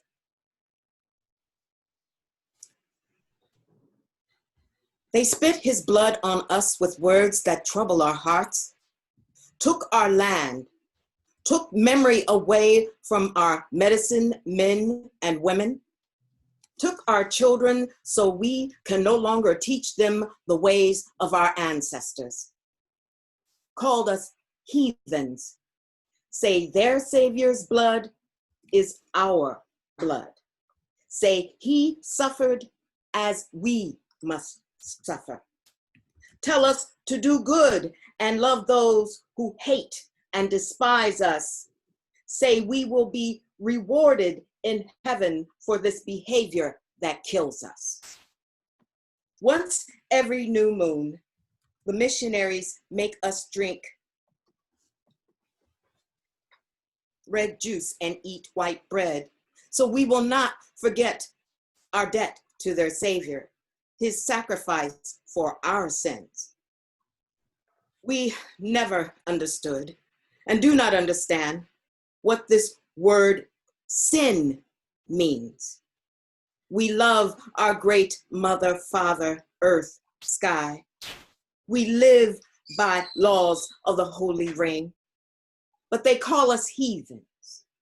Tell us we need to be saved. I remember what the grandfather once told us. He said when the missionaries came to force their way of worship upon our people, we noticed their Savior saves heaven here on earth for them as it was for us before they came. And then this next piece, Fannie Lou Hamer said, memory is an insurance policy against loss. Randall Robinson said, the cruelest thing you can do to a people is take their memory. August 15th, Saturn's Day, daybreak, soul wakes, eyes zoom, scans room, stops, looks at a book title facing bed, claiming earth, race, rage, rape, and redemption by Haki Madhubuti. Book stares, I glare, remembering something. When 27 bones go behind that scene and picks up another title exposing, we charge genocide, crime of government against the Negro people, a 242-page petition delivered to the United Nations by Eleanor Roosevelt, wife of former President Franklin Delano Roosevelt. Paul Robeson, civil rights activist, signed in 1950. Memory is an insurance policy against loss. Memory is an insurance policy against loss. The cruelest thing you can do to a people is take their memory, take their memory, take their memory. How did I forget? Spirit says, look up We Charge Genocide on the net. Found Sandra Bland's mother's Facebook page post, We Charge Genocide. Day later, Native American event displays, brochures cascading, we charge genocide, we charge genocide, we charge genocide, we charge genocide. 3 days after, attend Tongo Eisen Martin's book signing titled, We Charge Genocide Too. Memory is an insurance policy against loss. Memory is an insurance policy against loss. The cruelest thing you can do to a people is take their memory, take their memory, take their memory. Then I remembered James Baldwin saying, something very brutal must be said about this great melancholy nation of ours. And if you don't believe me, you can ask the Indians. The intentions of this country's government has always been genocidal. Then a year after that, Kwame Ture said, education in this country makes you stupid, but what is worse, it makes you arrogant in your stupidity. The revolution is coming whether you want it or not. It is coming whether you want it or not. We must be politically prepared for what is coming. And in 2006, 55 years after the first petition of We Charge Genocide was signed and delivered, the late great President Hugo Chavez of Venezuela addressed the United Nations stating, the hegemonic pretensions of the American empire are placing at risk the very survival of the human species. We continue to warn you about this danger, and we appeal to the people of the United States and the world to halt this threat, which is like a sword hanging over our heads. And this one nation under a God that despises life answered, and think not I come to bring peace on earth, but a sword. Memory is an insurance policy against loss. Memory is an insurance policy against loss. The cruelest thing you can do to a people is take their memory, take their memory, take their memory, take their memory, take their memory. My people turned away from worshiping their source of miracle and magic done. My people turned away from worshiping earth, water, winds, stars, and sun so we could worship someone on a cross. Now so many are lost, deceived, and made to believe guilt from another culture, a vulture polluting our well-beings with sights of non-realistic dreams. Now too many cry because too many die by sacrificial death. Worshiping lies, try to turn us from the sun and memories of water, fire, light, wisdom. Drums, sacred hums, trees holding seeds with enchantments and glories, telling stories, evoking magic, sacred names, bringing thunder, lightning, and rain. Lord of my law, my gods, my people turn from senses, engraved by life's light, where body was first scripture and earth by heaven held the scripts to the laws of life. From waters spirit smells and spells with atmospheric wells of genetic keys, from wind's oracle messages through soft breezes, from mother tongue sacred words connecting third eyes, from birds seasonal flight messages in sky, and the naming of our children for the presence in their lives, from earth where gardens had worth and birth was not an ongoing pain, where raising the young was not a fearful gain, where life wasn't frequently visited by the insane and maimed for and by a chemically synthesized drug-infested disease, murderous rain. Yes, my people are troubled by the poisonous snake they fight each day, as ancestral spirits whisper miracles and magic done with earth, water, wind, stars, and sun, where darkened skin sung fire, light, wisdom, like dark simmering coals, housing souls in spiral rolls of rainbow lights, seers of scripted sights. Yes, my people are troubled by what might have been, could have been, before we allowed them to turn us away from worshiping earth, water, winds, stars, and sun, so we could worship someone on a cross. But this too shall pass. Listen more often to things than to beings. Listen more often to things than to beings. In the Bee with Jen, we sing. Black balloomba boom, bebop, ear eye drop dreams. Translucent rings, reverent effervescent feathers, favors raven magic. Tether star shine, glitter dark red, yellow, green, purple gold mines. Dance spirals, rolls round root. Brown wire, memories link in view, remembering. Seeds deeds, drums, heart, lungs, tongues, timed, rhythm sung, uphold revolutions, evolutions. A heartbeat, seats, rock steady. Signs, waves, moon's magic. Moon's magic. Mountains, mysteries. Bring back the honeybees, please. And swing low, my sweet chariot. Let's ride home.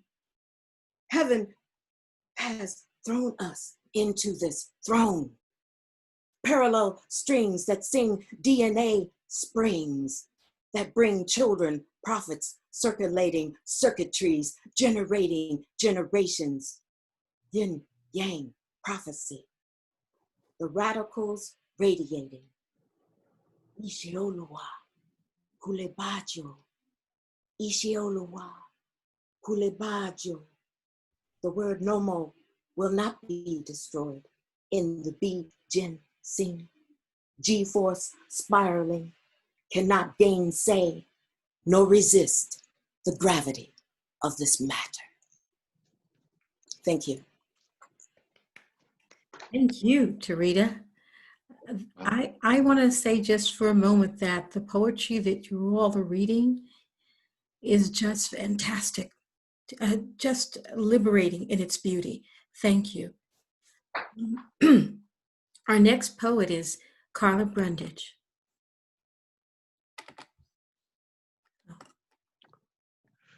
Hi, Carla. I'm here. Thank you, Kim. Thanks for all your work putting this together. I'm going to start with a poem that I actually wrote when around the time of the Paradise Fires, when PG&E was doing the random kind of like shutdowns of electricity, and they were like, we may or may not shut off all or some of the electricity for millions or two people whenever we want. So this poem was inspired by that attitude that that corporation had towards the people, but I feel like it's kind of still current. So the revolution will be televised with apologies to Gil Scott-Heron. Oh. The revolution will be televised. Can't you see it's happening right now? Last night was phase 6. shock and awe. Phase 1, destroy the warriors. Define warriors however you want. Every society has always had warriors. Our warriors are being taken down one by one. Phase 2, cut out our tongues, change the language, redefine words to have new meanings. Liberal, evil, entitlement, crime, news, guilty, apology, impeach, president, fake, real, fear for my life, cloud, footprint. Phase 3, take our religion. Give us icons and devices to worship. Bow your head in text, bow your head in text. Replace prayer with phase 4, take our land, displace the people. Phase 5, destroy the family unit, undo the matriarchy. Let the women come together. No, against, no, together. No, against, no, for, no, together, no, against, no, for the safety of our children, born and unborn, our bodies scarred and trampled. De-harmonize love. Phase 6, shock and awe. Replay violent and deaths over and over for analysis. Was he really choking? Could he really breathe? Was she really carrying a phone? Was their skirt too short? Did they ask for it? Was his back really turned? Tell the kids it's okay to dance on the heads of their dead opponents. Introduce the extreme right. I'm right, I'm right, I'm right. Ask the extreme left, who's left? The revolution will be televised. Turn off all the lights. Keep them on. Turn them off. Keep them on. Turn them off. Keep them on. Are we running out of water? Are we running out of time? Are we running? Make sure you have a gun. Make sure you have a gun. Lock your doors.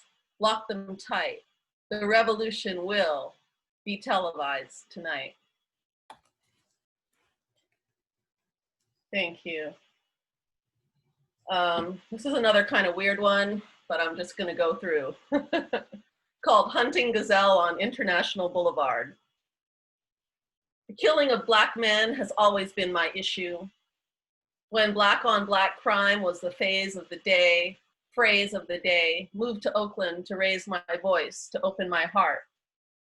Now there is this one-on-one execution in cars by police, on TV and video.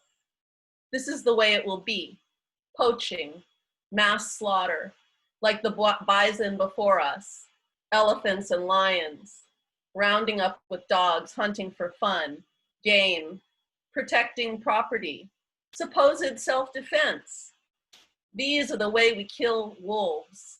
These are the ways we kill men, caging them in, death by vehicle, depleting the food source. Oh, we love them in zoos and arenas. We love them on National Geographic, Wild Kingdom, MTV, and VH1. What's most fun is reality TV, when the biologist takes his time to explain his theory and he studies the beast, learns their habits and weaknesses. The biologist develops a poison of the perfect strength to stun, to subdue, to knock him out and collar him, to follow him and track him. We like to watch as he explains his plan, loads his gun, and takes aim. Don't worry, the biologist consoles us. This is just a science experiment. With our knowledge, we will be able to stop all this senseless killing. We also love the ones where the two bucks fight to death for the female. The one where the secret camera shows the poacher shoot to kill, steal the ivory, and leave the mangled body.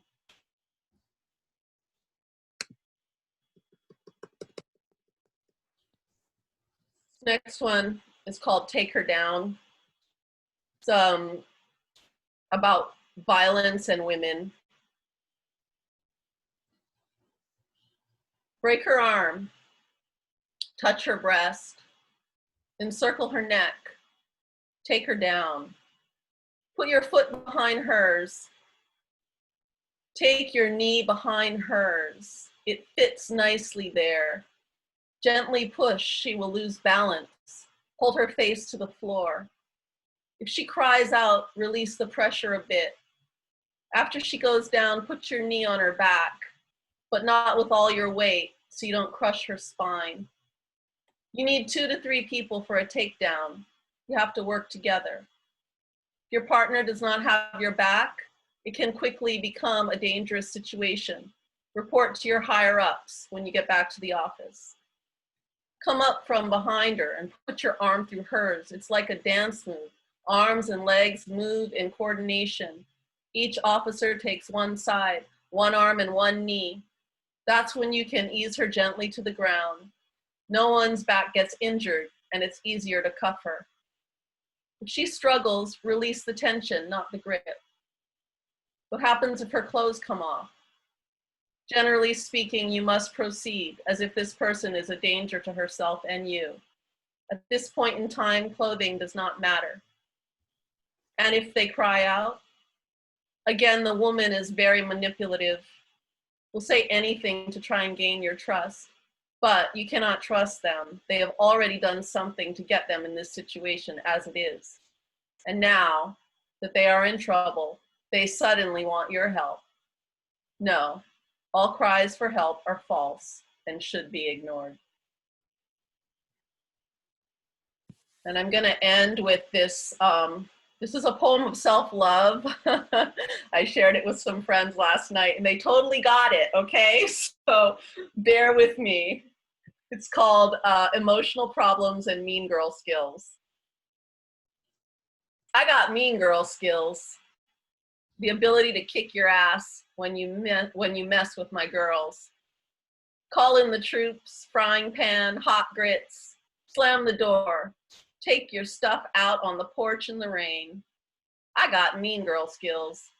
Call the teacher out on her racism. Leave the restaurant when the waitress ignores you. Talk loud when I want. I got mean girl skills.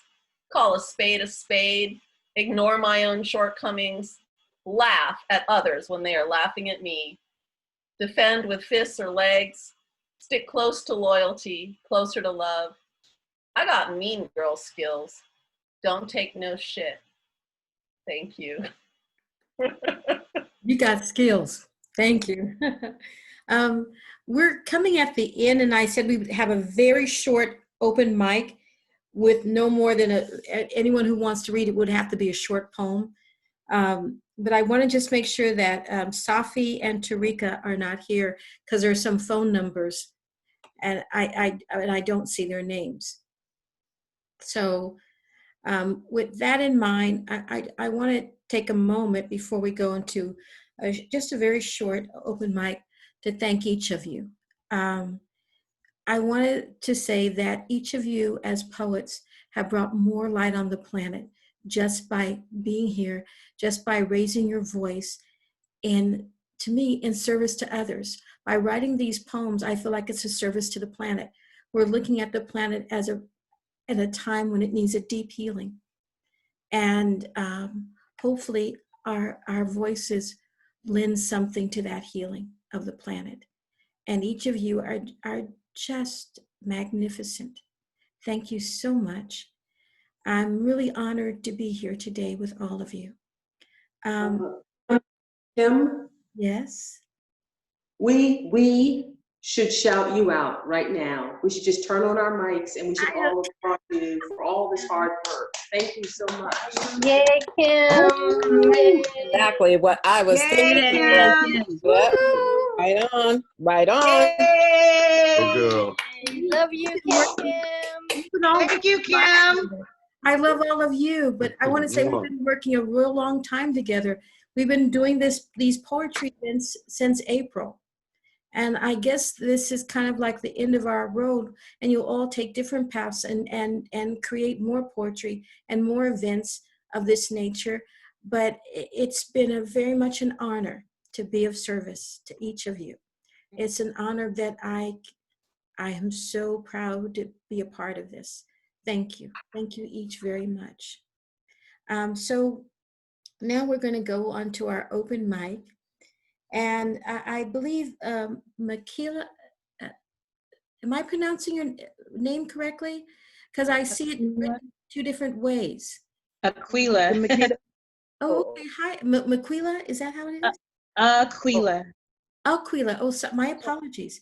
So do you have a short poem you'd like us to hear? Yes, I do. Hi, everybody. How you doing, Kim? Nice to meet you. Nice to meet you also. I have been struggling a lot with the different seasons because it just didn't seem like we had a season. Okay. So this poem is called A Sunflower is Just as Pretty as a Rose. Black sunflowers stand tall. Today they rise, standing taller than ever, adorned by the ancestors' plight. Blood spilt centuries ago has spilt over steel. Footprints leave a trail of tears. Imprints reappear. Black sunflowers continue to grow as blood spills over. So many are dying, hung like Christmas tree ornaments. Kind of forgot summer was here. Spring was barely celebrated. Fear the unknown. A people well-groomed were stuck, displaced, mandated to shelter in place. How can one be happy with all this mess? As much as we long to unmask, Black sunflowers are still oppressed. Oh, technology. See the Bantu knots? Red, black, and green frocks. Children frolic in water parks until the sun lays down to rest.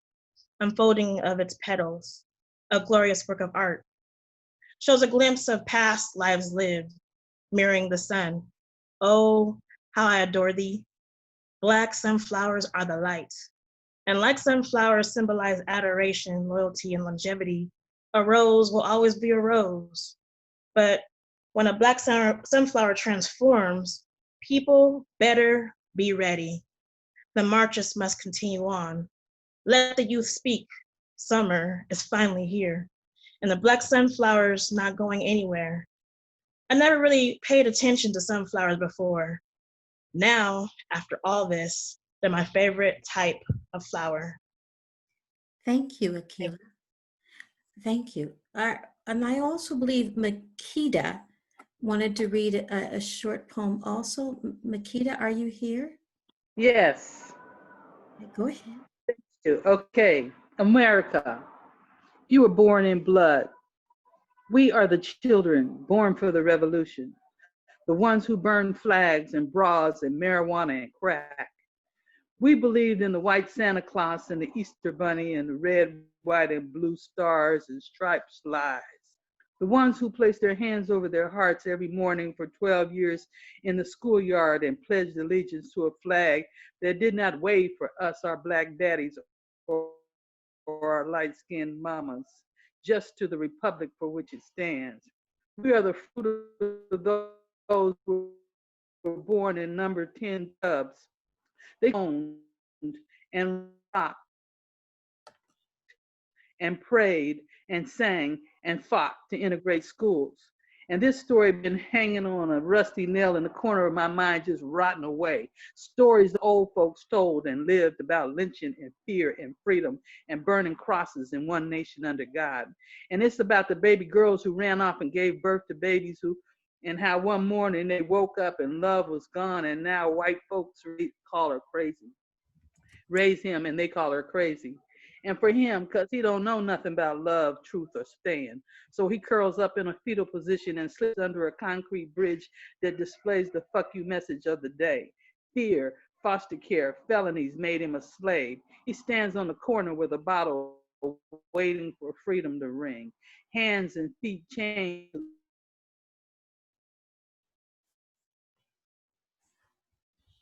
So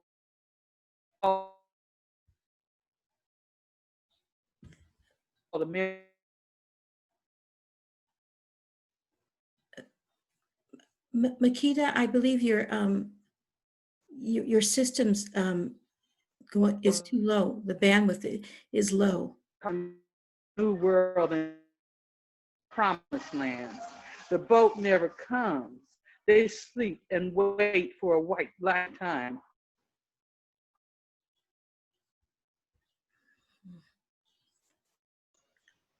I believe. She needs to turn off her video. Yeah, I believe it's gone out. Makita, we can go back to you after the couple of. Yeah, here I am. Oh, you're gonna try? Okay, go ahead. You're gonna try again? I'll start where I left off. Oh, okay. Is that okay? I suggest you turn off your video. It'll be easier. It'll be Yeah, better. that's a good idea. Turn off the video and just have sound.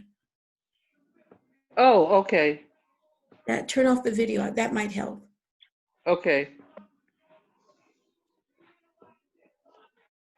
Okay, now I'm trying to. Okay, turn off the video. Okay, there you go. And the boat never comes, and they sleep for a lifetime, and when they die, they stay dead. And the women, the givers of life. And the women, the givers of life, who cry in the night and conceive babies on gin and juice and hope that maybe this time he will stay and the words that fall from his lips won't lie. This is about the parents who died in the battlefield of drug wars and are held captive in a cell where they are invisible and where there is no liberty and justice for all. This is Revelations, not the book, not the end of the book, but the beginning of the story. The ink on the empty page will flow like blood, and there'll be a resurrection, a transformation, and the mind will wake up and rise and live in truth and love, and we will tell the children that they are the light of the world. This is not a poem, it's a movement. Thank you. That's beautiful. Thank you for reading, Makita. It's a very beautiful poem. Thank you. Very beautiful. Our next open mic reader is Emily. Emily?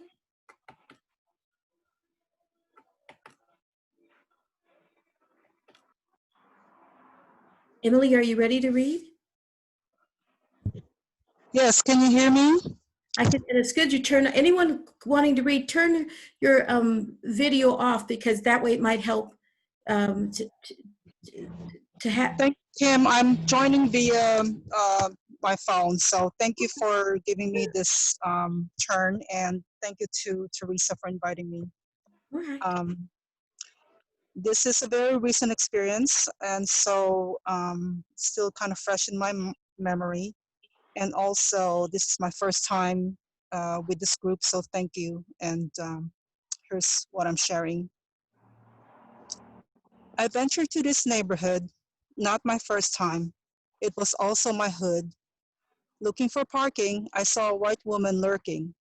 She had a mask on, tucked under her chin, as she was smoking a lit cigarette stuck between her lips. But it was her eyes, two honed on me. Both were glaring. I did not know why. I'd been to the center up the street, which another client had told me was a Black neighborhood. I said, no, it's a community. When I came back to my car, I noticed the crack on the glass.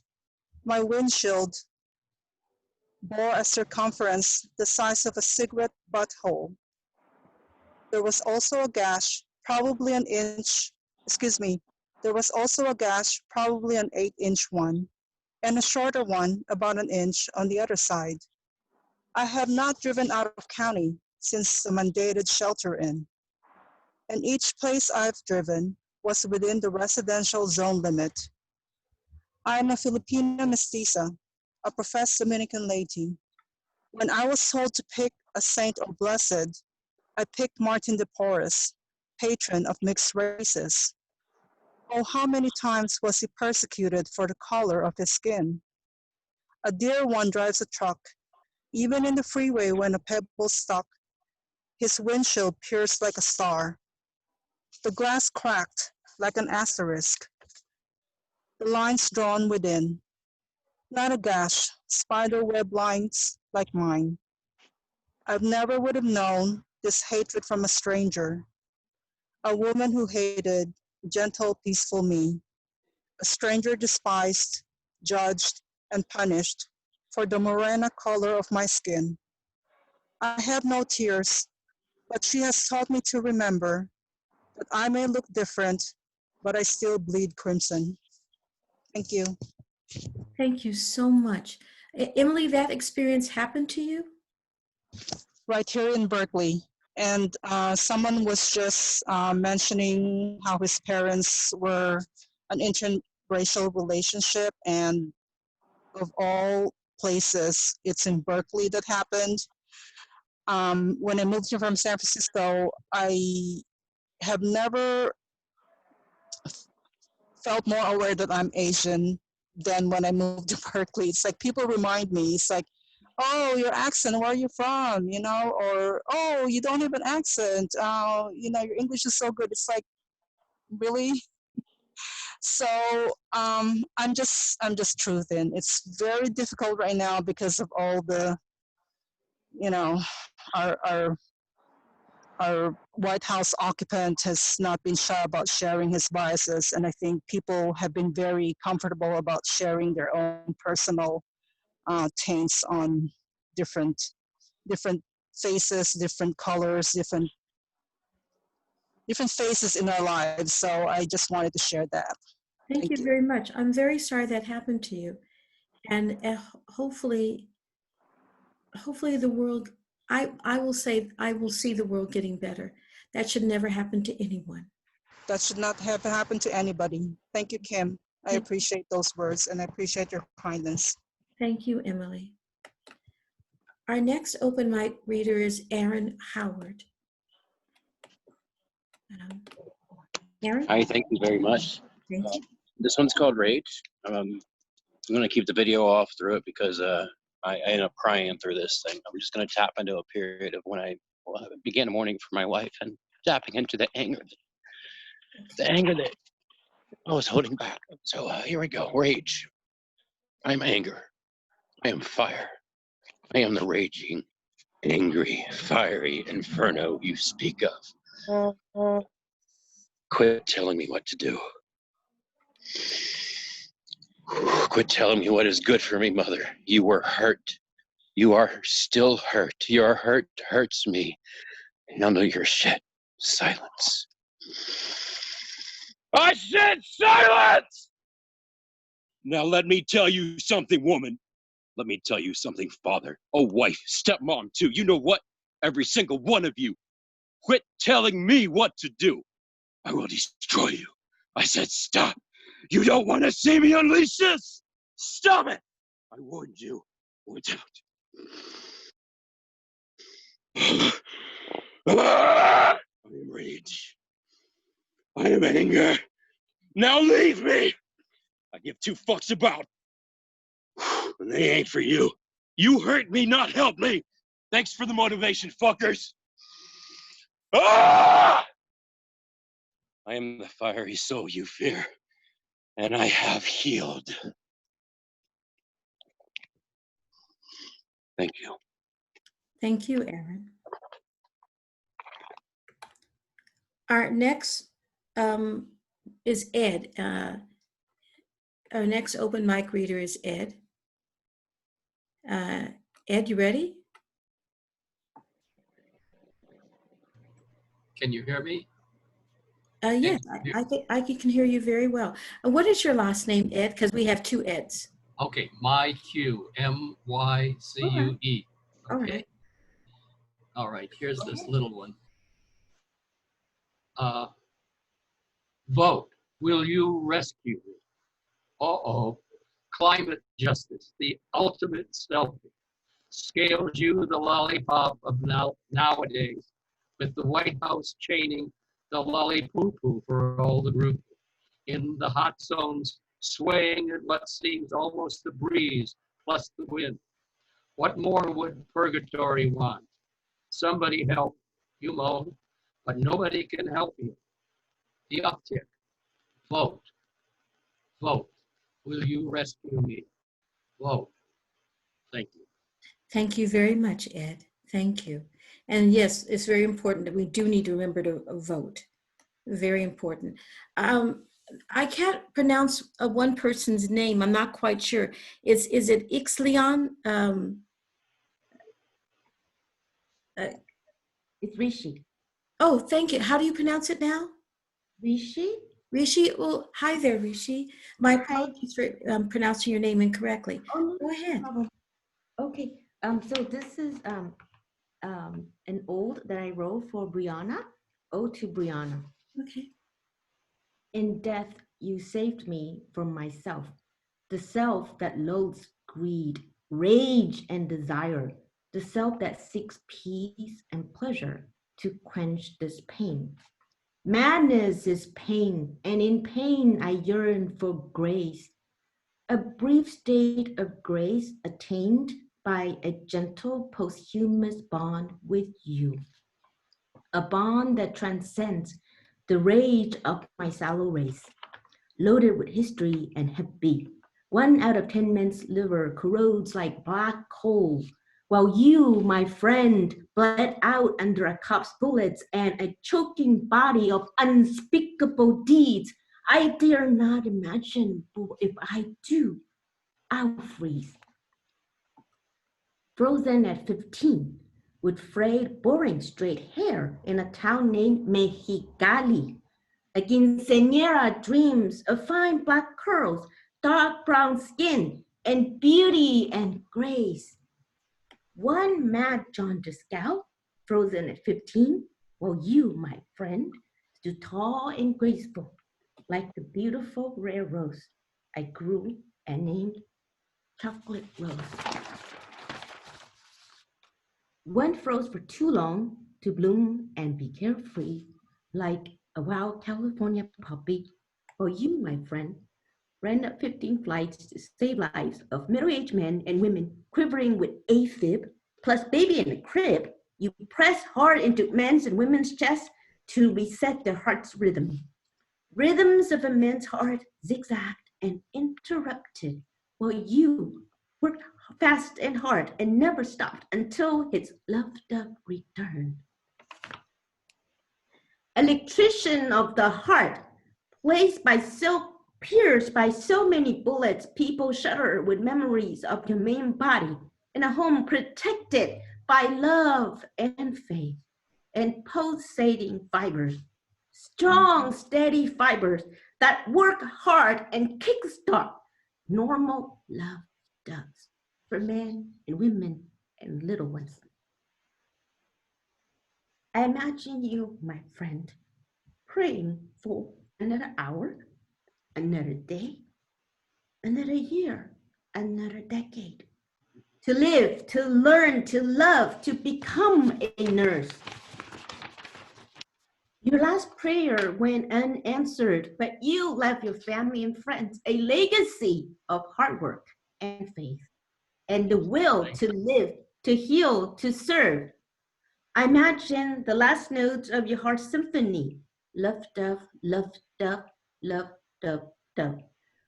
Then love replaced by barely traceable doves until a deadly silence reigned.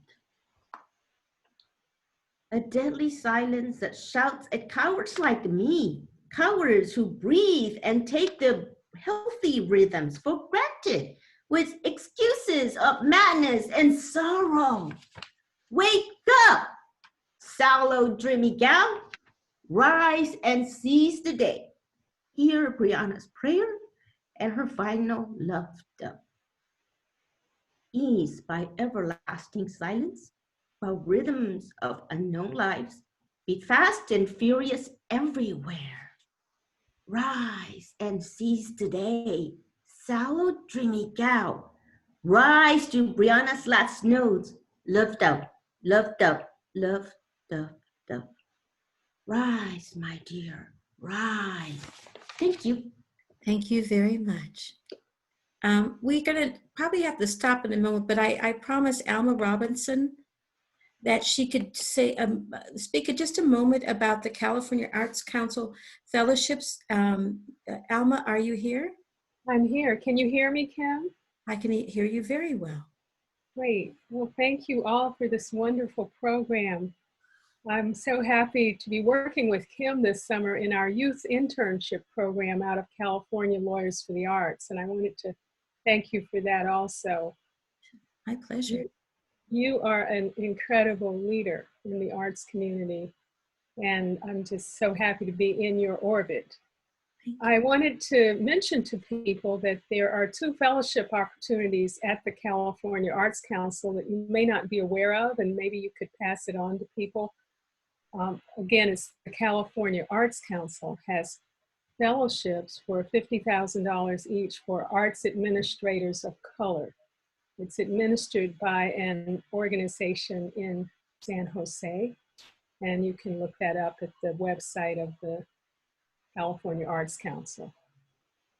They're also planning to have some COVID relief grants of $1,000 each for artists throughout California. I'm not sure who's going to administer that, but that's something else to be aware of and let other folks know. Thank you, Kim.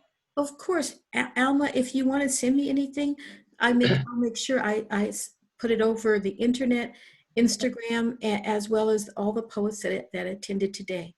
Oh, thank you so much. And at California Lawyers for the Arts, we have a resource list on our website for COVID-related relief resources. And now, is the one on your list only for people in California? Well, it depends. There are also some programs that are national for people in specific industries, like the music industry or crafts. So it's not just for people in California. I will definitely disseminate the information. One of the things, a lot of times artists get the fear picture that there are so many of us, how will I be seen?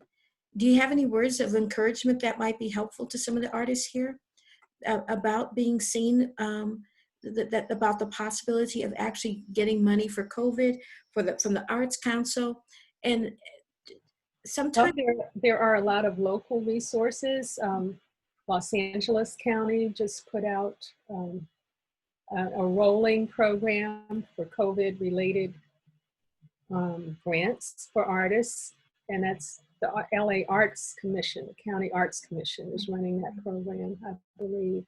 And we have several pages of different resources listed around this. Somebody mentioned during the poetry, I mean, it was amazing. It was just a very interesting lens of everything that's happening right now, even the moratorium on evictions. But our organization is involved in mediation concerning that very issue in Sacramento County. And we have other mediation programs around the state for people. If you're having any trouble getting paid or getting your rights secured, please contact us at calawyersforthearts.org. And you know, of course, it's very important to protect your work through copyright. And we have a lot of resources on that as well. Thank you. So thank you for giving me a moment to mention that, Kim. Everyone needs money. Everyone needs support. I'm just grateful that you came and you mentioned it. Thank you so much. Thank you. Thank you. We're coming to the end part of the program, and this is going to be done by Wanda Sabir. This is the 100th birthday of Bea Roberts. I believe Bea Robinson. Am I pronouncing the last name correctly? Wanda? No, it's Richards, Bea Richards. I know, Bea Richards. I apologize. But yeah, and so Wanda's going to take over because she's put together a whole program with Bea Richards. And I apologize. And Wanda, your bandwidth is kind of low. You might want to go on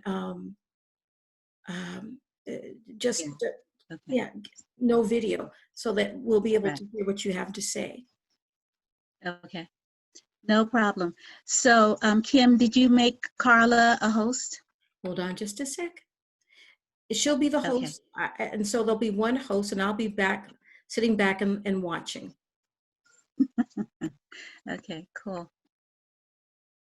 just find Carla. And I'm sorry I didn't get to get to everyone who wanted to read, but we were actually supposed to finish by 4:30, and I want to thank Bird and Beckett, because without their support, I don't think we would have been reaching as many of the community as we would have liked to. And I want to thank everyone for being here. And your new host is Carla Brundage. Okay, here you are, Super. Carla. Right. Okay. Well, thank you everyone for staying to honor Bea Richards, who was born today, July 12th in 1920. So today would be her 100th birthday. And I invited to join us a couple of people, one person in particular, a real special person, S. Pearl Sharp, who is joining us from Southern California, who knew Miss Richards and put together a really wonderful performance piece called There's a Brown Girl in the Ring. S. Pearl Sharp is a published poet, filmmaker, essayist, and actress. And I'm going to let her talk to you about There's a Brown Girl in the Ring, a collection of 11 essays by the late actress and director and writer Bea Richards. S. Pearl? Wanda, I'm on. Okay, cool. Can you hear me? Yes. There's a Brown Girl in the Ring is the title of a collection of essays that is yet unpublished. We finished it, I worked with Bea on it, we finished it in 2000, and the day before we were to receive our first publishing offer, she passed.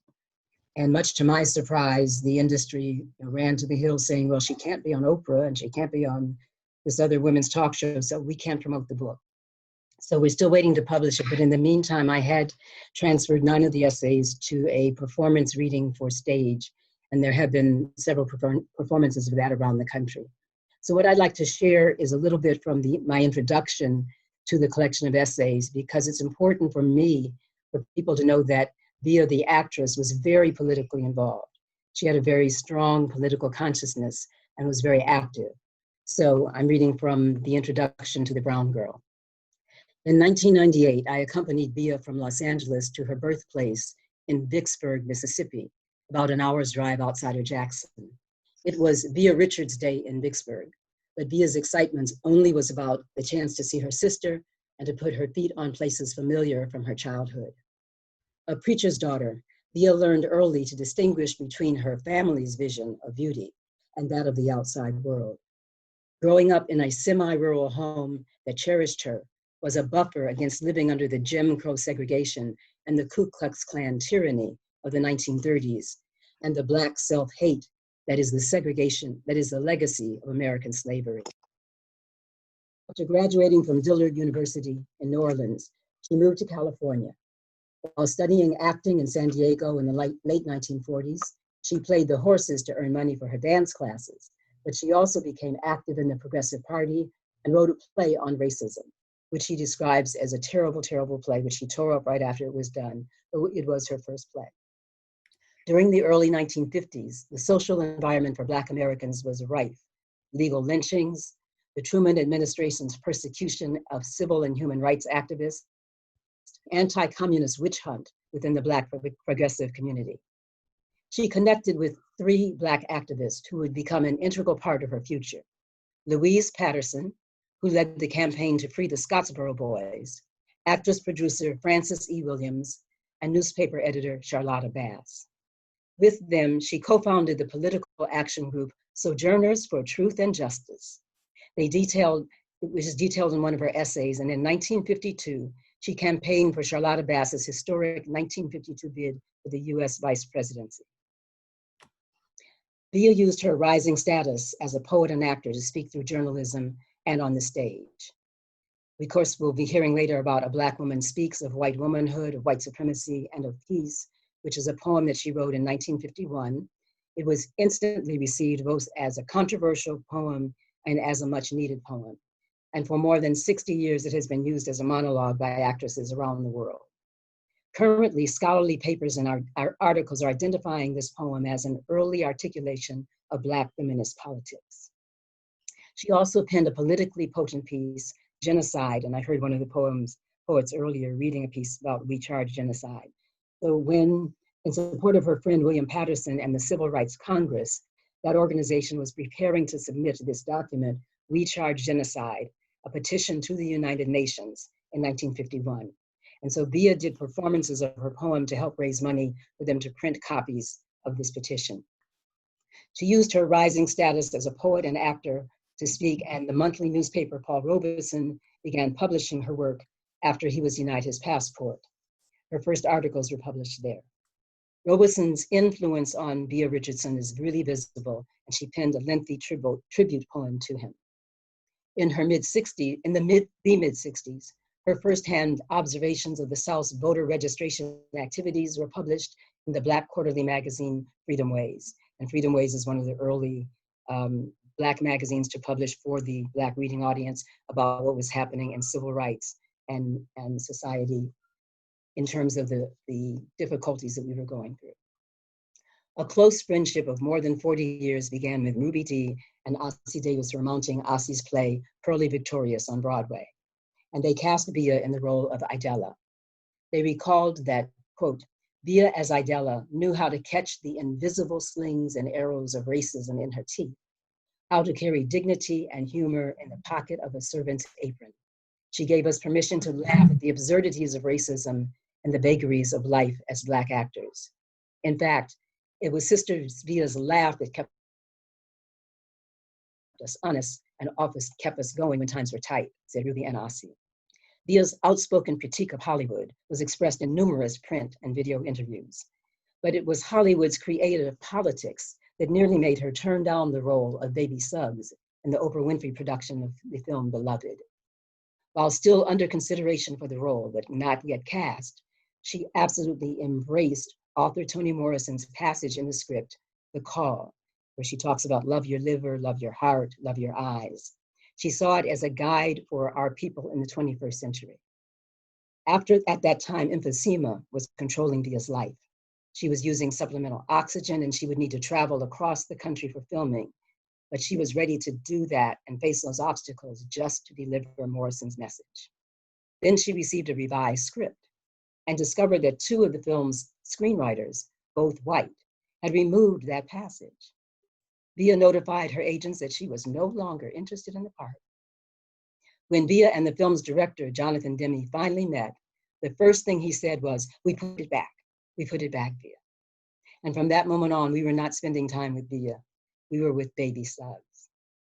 During her final years, Bia wrestled with decisions and doubt, but she also claimed every possibility for healing both the body and the spirit. Art is the tool Bia used to get under the skin of racism, to enlighten us on the status of women, to embrace aging, to help us acknowledge our hang-ups and laugh at our own madness, and to ground us in the moment of just being. What Bia asks of you is to say yes to life. Say yes to life. And as all of her theater students learned, bring your dictionary. Thank you. Thank you so much, Esfel. That was so beautiful. Thank you so much. Well, I think I'll share a little bit from the preface before I introduce our final comments before we actually let you see the woman herself, you know, reciting that wonderful work, A Black Woman Speaks. I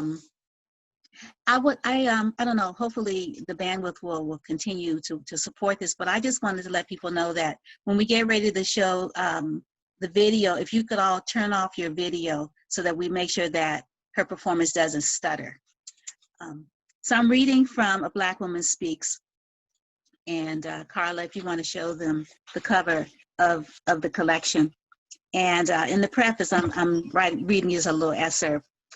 She writes, having grown up in a racist culture where 2 and 2 are not 5, I have found life to be incredibly theatrical and theater to be profoundly lifeless. Therefore, in order to perceive myself as being at all, it has been mandatory to explore these contradictions and redefine these terms. Since I will be exploring the role of Black woman, I had best tell you I am not speaking epidermally, but rather approaching Black from its point of view. What then is Black that it should be redefined? Black is a form of forms, the womb of infinity, out of which all things come, and to which they in time return. It contains all things without distinction. In its deep pitch, the seed of life begins. From its dark down comes healing sleep. To its merciful ink, consciousness flees pain. From its infinite reach comes the light of day. Black sheep, Black Sunday, Black plague, Black market, Black list notwithstanding, its coal is the base of the living flame. So this is just a little excerpt from the preface of A Black Woman Speaks. And so lastly, I'd like to introduce all the way from Miami, Brother Denny Zulu, Gene Teeny. He's a New York-born, Miami-based visual artist, writer, retired educator, and historic preservationist who is co-director of the Dos Amigos, Fair Rosamond Middle Passage Ship Replica Project. And we are both co-founders of the International Coalition for the Commemoration of African Ancestors of the Middle Passage. So welcome, Brother Denny Zulu. Uh-oh, said you were here.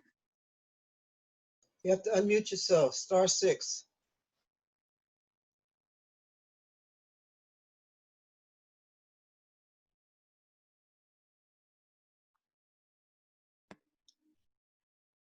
Unmute or go directly to the far left and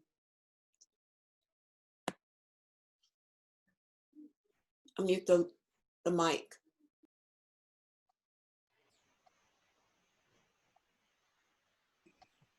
Okay, sorry for the delay. Some of us are technologically challenged. Thank you so much, Wanda, for the introduction and the invitation. And I should just begin by expressing special appreciation for this reunion with Sister S. Pearl Sharp. We connected decades ago at the Pan-African Book Fest when you came to Miami as a special guest.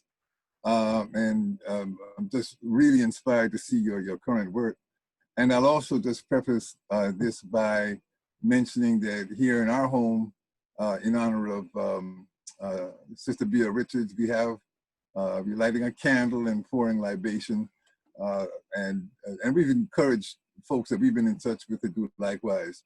So essentially what I want to share with you is essentially two things. One, just a brief story that I was honored to share in an earlier Zoom meeting that we had, during which we got to look at Lisa Gay Hamilton's just brilliant 90-minute documentary on Bea Richards called Bea, A Black Woman Speaks. And that was very inspirational. And it sort of, in the process of that, it harkened back to another moment, which was this, how, I would put it this way, it's personal in a way, but I think it's kind of universal, how I was able to go from ignorance to awakenedness, thanks to our dear friend that my wife and I have been blessed to know for so long, the late Dr. Maya Angelou. And in April of 2014, we were very fortunate to finally take her up on an invitation of long-standing to come and visit and spend a few days at her home. And this was actually just only weeks before she made her transition. And during that time, she introduced us to the poem by Bea Richards, Black Woman Speaks, of White Womanhood, of White Supremacy and Peace. And it was, needless to say, to hear it recited by Maya Angelou, just an unforgettable moment that's just stuck with me ever since, and really has given me a very strong appreciation for Bea Richards and her legacy. The other purpose for being here is just to share with you a few brief observations that were part of the press release that we put out to spread the word and increase awareness of this centennial and of Ms. Richards' legacy. And essentially, it has to do with the timeliness of that 1951 poem today. And I'll say, first off, let's look at the role of white womanhood, and then look at the role of white supremacy. And then, of course, that lays the groundwork for peace. There are two essential connections to the present moment that I think are worth pointing out, and I'll try to be brief. The first is that the Equal Justice Initiative, based in Montgomery, Alabama, as many of us know, has established a national memorial to peace and justice, popularly known as the National Lynching Memorial. And it has an accompanying museum and other facilities. I certainly encourage everybody to visit that either physically, personally, or online.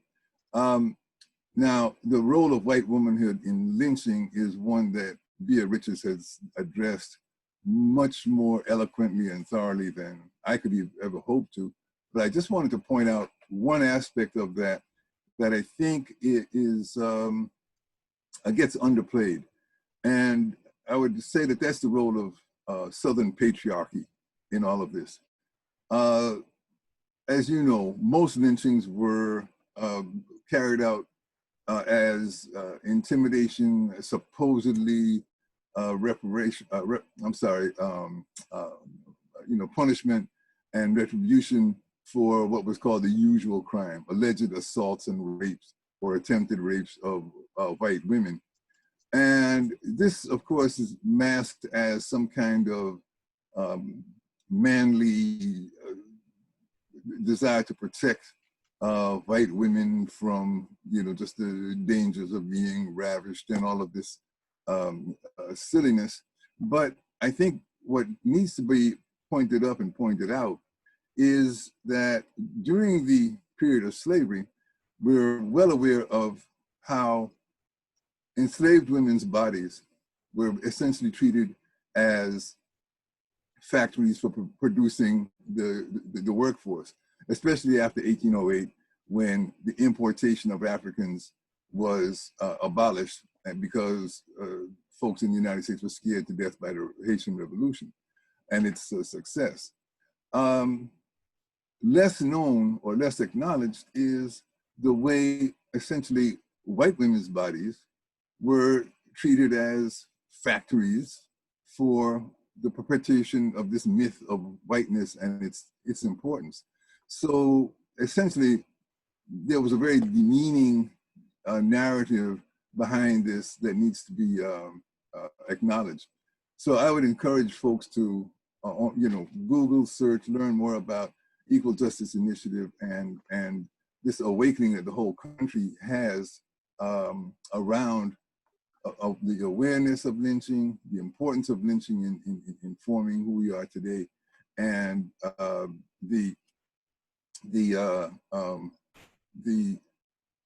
can I put it? The groundswell of interest and support that you experience when you go to that memorial. It's not something somber and depressing. It's exactly the opposite. The second connection to today is the fact that we're in the 100th anniversary year, as you know, of the 19th Amendment, extending voting rights to women. And not coincidentally, that coincides with the 100th anniversary of the Ocoee Massacre, O-C-O-E-E. This was a town west of Orlando where on November 2nd, the bloodiest day in the political history of the United States, as it's called, occurred.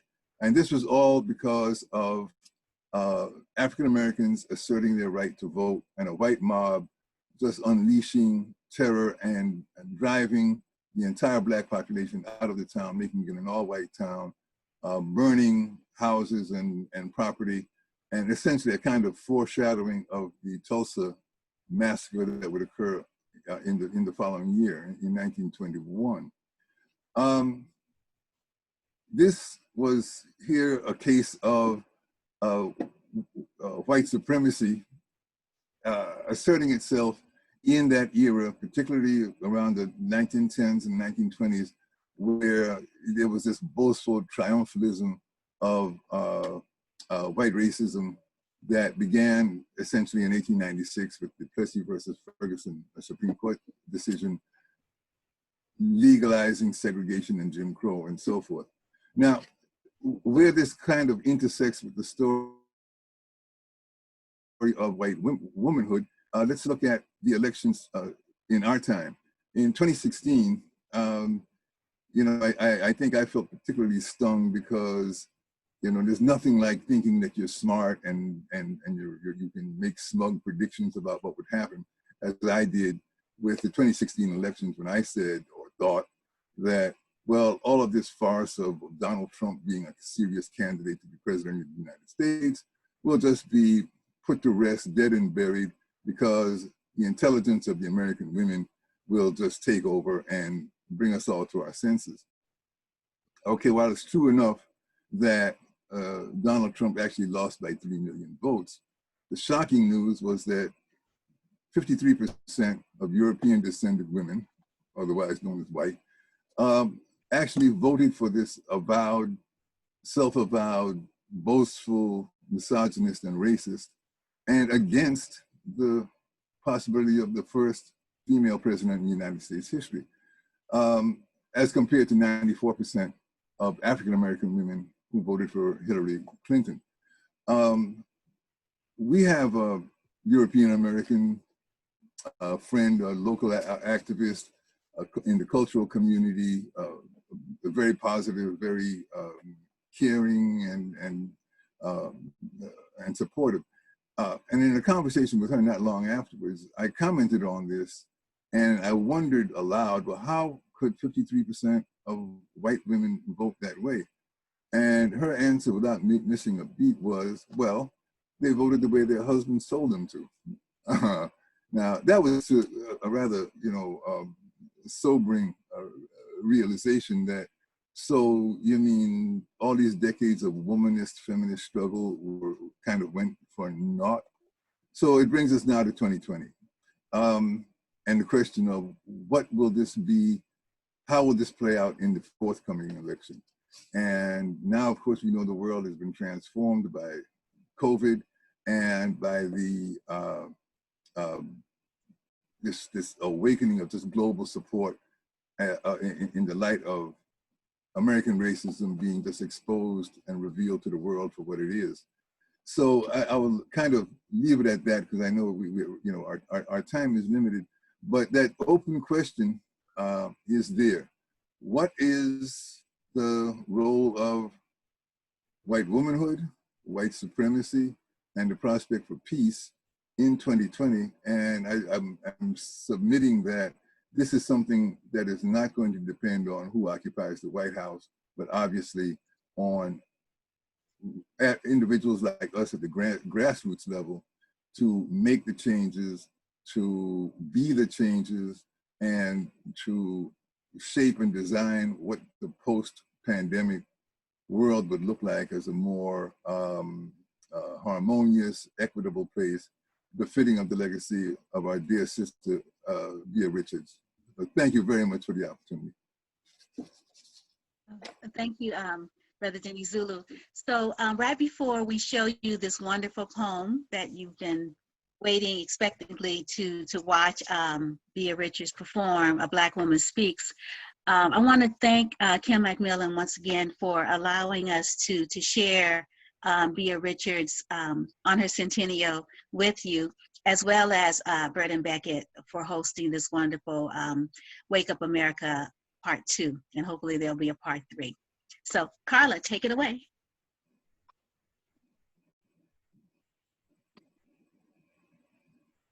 It is right, a woman black.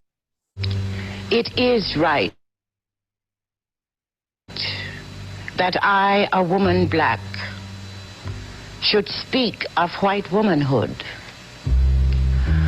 My husbands, my fathers, my brothers, my sons die for it.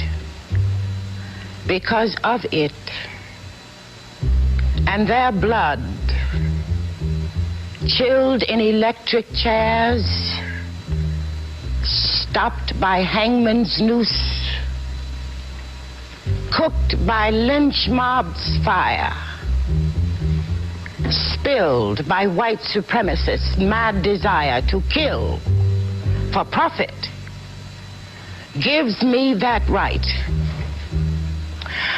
I would that I could speak of white womanhood as it will and should be, when it stands tall in full equality. But then, womanhood will be womanhood, void of color and of class, and all necessity for my speaking thus will be past, gladly past. But now, since it is deemed a thing apart, supreme, I must in searching honesty report how it seems to me. White womanhood stands in bloodied skirt and in slavery, reaching out adulterous hands, killing mine and crushing me. What then is this superior thing that in order to be sustained must needs feed upon my flesh? How came this horror to be? Let's look to history. They said, the white supremacists said, that you were better than me, that your fair brow should never know the sweat of slavery. They lied. White womanhood too is enslaved. The difference is degree. They brought me here in chains. They brought you here willing slaves to man. You, shiploads of women, each filled with hope that she might win with ruby lip and saucy curl and bright and flashing eye, him to wife who had the largest tender. Remember. And they sold you here even as they sold me. My sisters, there is no room for mockery. If they counted my teeth, they did appraise your thigh, sold you to the highest bidder, the same as I. And you did not fight for your right to choose whom you would wed, but for whatever bartered price that was the legal tender. You were sold to a stranger's bed in a stranger land. Remember? And you did not fight. Mind you, I speak not mockingly, but I fought for freedom. I'm fighting now for our unity. We are women, all. And what wrongs you murders me and eventually marks your grave. So we share a mutual death at the hand of tyranny. They trapped me with a chain, the gun. They trapped you with lying tongue. For lest you see that fault, that villainy, that robbed you of name, voice, and authority, that murderous greed that wasted you and me, he, the white supremacist, fixed your minds with poisonous thought. White skin is supreme. And therewith brought that monstrous change, exiling you to things. Changed all that nature had in you wrought of gentle usefulness. Abolishing your spring, tore out your heart, set your good apart from all that you could say, think, feel, know to be right. And you did not fight, but set your minds fast on my slavery, the better to endure your own. 'Tis true, my pearls were beads of sweat, wrung from weary body's pain. Instead of rings upon my hands, I wore swollen, bursting veins. My ornaments were the whiplash scar. My diamond, perhaps a tear. Instead of paint and powder, on my face I wore a solid mask of fear. To see my blood so spilled, and you, women, seeing, spoke no protest, but cuddled down in your pink slavery, and thought somehow my wasted blood confirmed your superiority.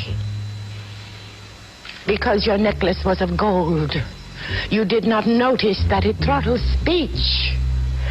Because diamond rings bedecked your hands, you did not regret their dictated idleness.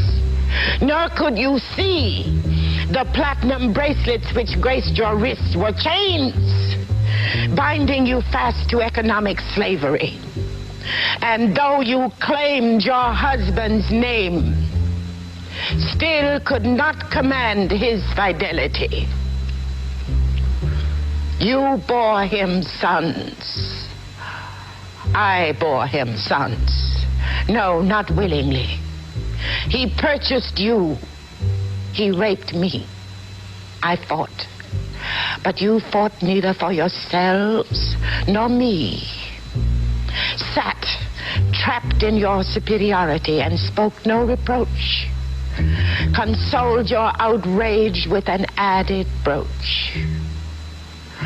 Oh God, how great is a woman's fear, who for a stone, a cold, cold stone, would not defend honor, love, nor dignity.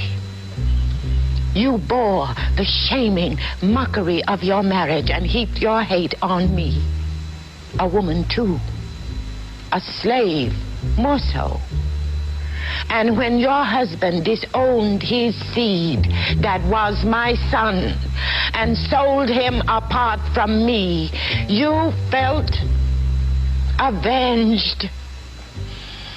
Understand, I was not your enemy in this. I was not the source of your distress. I was your friend. I fought, but you would not help me fight, thinking you helped only me. Your deceived eyes, seeing only my slavery, aided your own decay. Yes, they condemned me to death, and they condemned you to decay. Your heart whisked away, consumed in hate, used up in idleness, playing yet the lady's part, estranged to vanity. It is justice to you to say your fear equaled their tyranny. You were afraid to nurse your young, lest fallen breasts offend your master's sight, and he should flee to firmer loveliness. And so, you passed them, your children, on to me. Flesh that was your flesh, blood that was your blood, drank the sustenance of life from me. And as I gave suck, I knew I nursed my own child's enemy. I could have lied, told you your child was fed till it was dead of hunger, but I could not find the heart to kill orphaned innocence, for as it fed, it smiled and burped and gurgled with content. And as for color, knew no difference. Yes, in that first while, I kept your sons and daughters alive. But when they grew strong in blood and bone that was of my milk, you taught them to hate me. You gave them the words mammy and nigger, so that strength that was of myself turned and spat upon me, despoiled my daughters, and killed my sons. You know I speak true, though this is not true for all of you. When I bestirred myself for freedom and brave Harriet led the way, some of you found heart, played a part in aiding my escape. And when you made your push for freedom, my sons fought at your son's side. My husbands and brothers, too, fell in that battle where Crispus Attucks died. It is unfortunate that you acted not in the way of justice, but to preserve the Union. And of course, for dear, sweet pity's sake. Else how came it to be as it is with me today? You hated slavery, yet abhorred equality. I would that the poor among you could have seen through the scheme and joined hands with me. Then we, being the majority, could long ago have rescued our wasted lives. But no, the rich, becoming richer, could be content, while yet the poor had only the pretense, and so through murderous brutality to convince themselves that what was false was true. And so with Ku Klux Klan and Fiery Cross and blooded appetites set about to prove that what is right, forgetting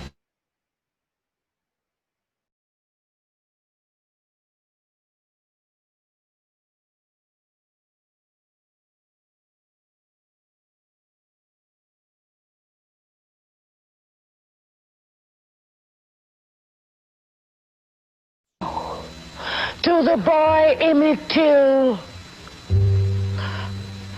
and woe to you. It is no mistake as announced the fatal dates. This is what they plan for you. This is the depravity they would reduce you to. Death for me, and worse than death for you. What will you do? Will you fight with me? White supremacy is your enemy and mine. So, be careful when you talk with me. Remind me not of my slavery, I know it well, but rather tell me of your own. Remember, you have never known me. You've been seeing me as white supremacy would have me be. But I will be myself, free. Justice, peace, plenty for every man, woman, child who walks this earth. This is my fight. If you will fight with me, then take my hand, that our land may come at last to be a place of peace and human equality. For there is love, there is the serpent, and there is the dove.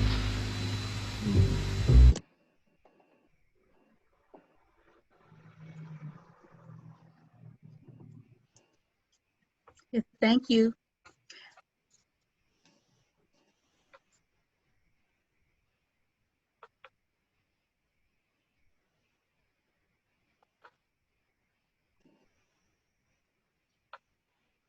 Wanda, are you there? Yes, I'm here. Do you want to end the meeting? Oh, no, I thought you were going to say more. No, we will let her have the last words. Oh, okay, thank you very much. I'm ending the meeting.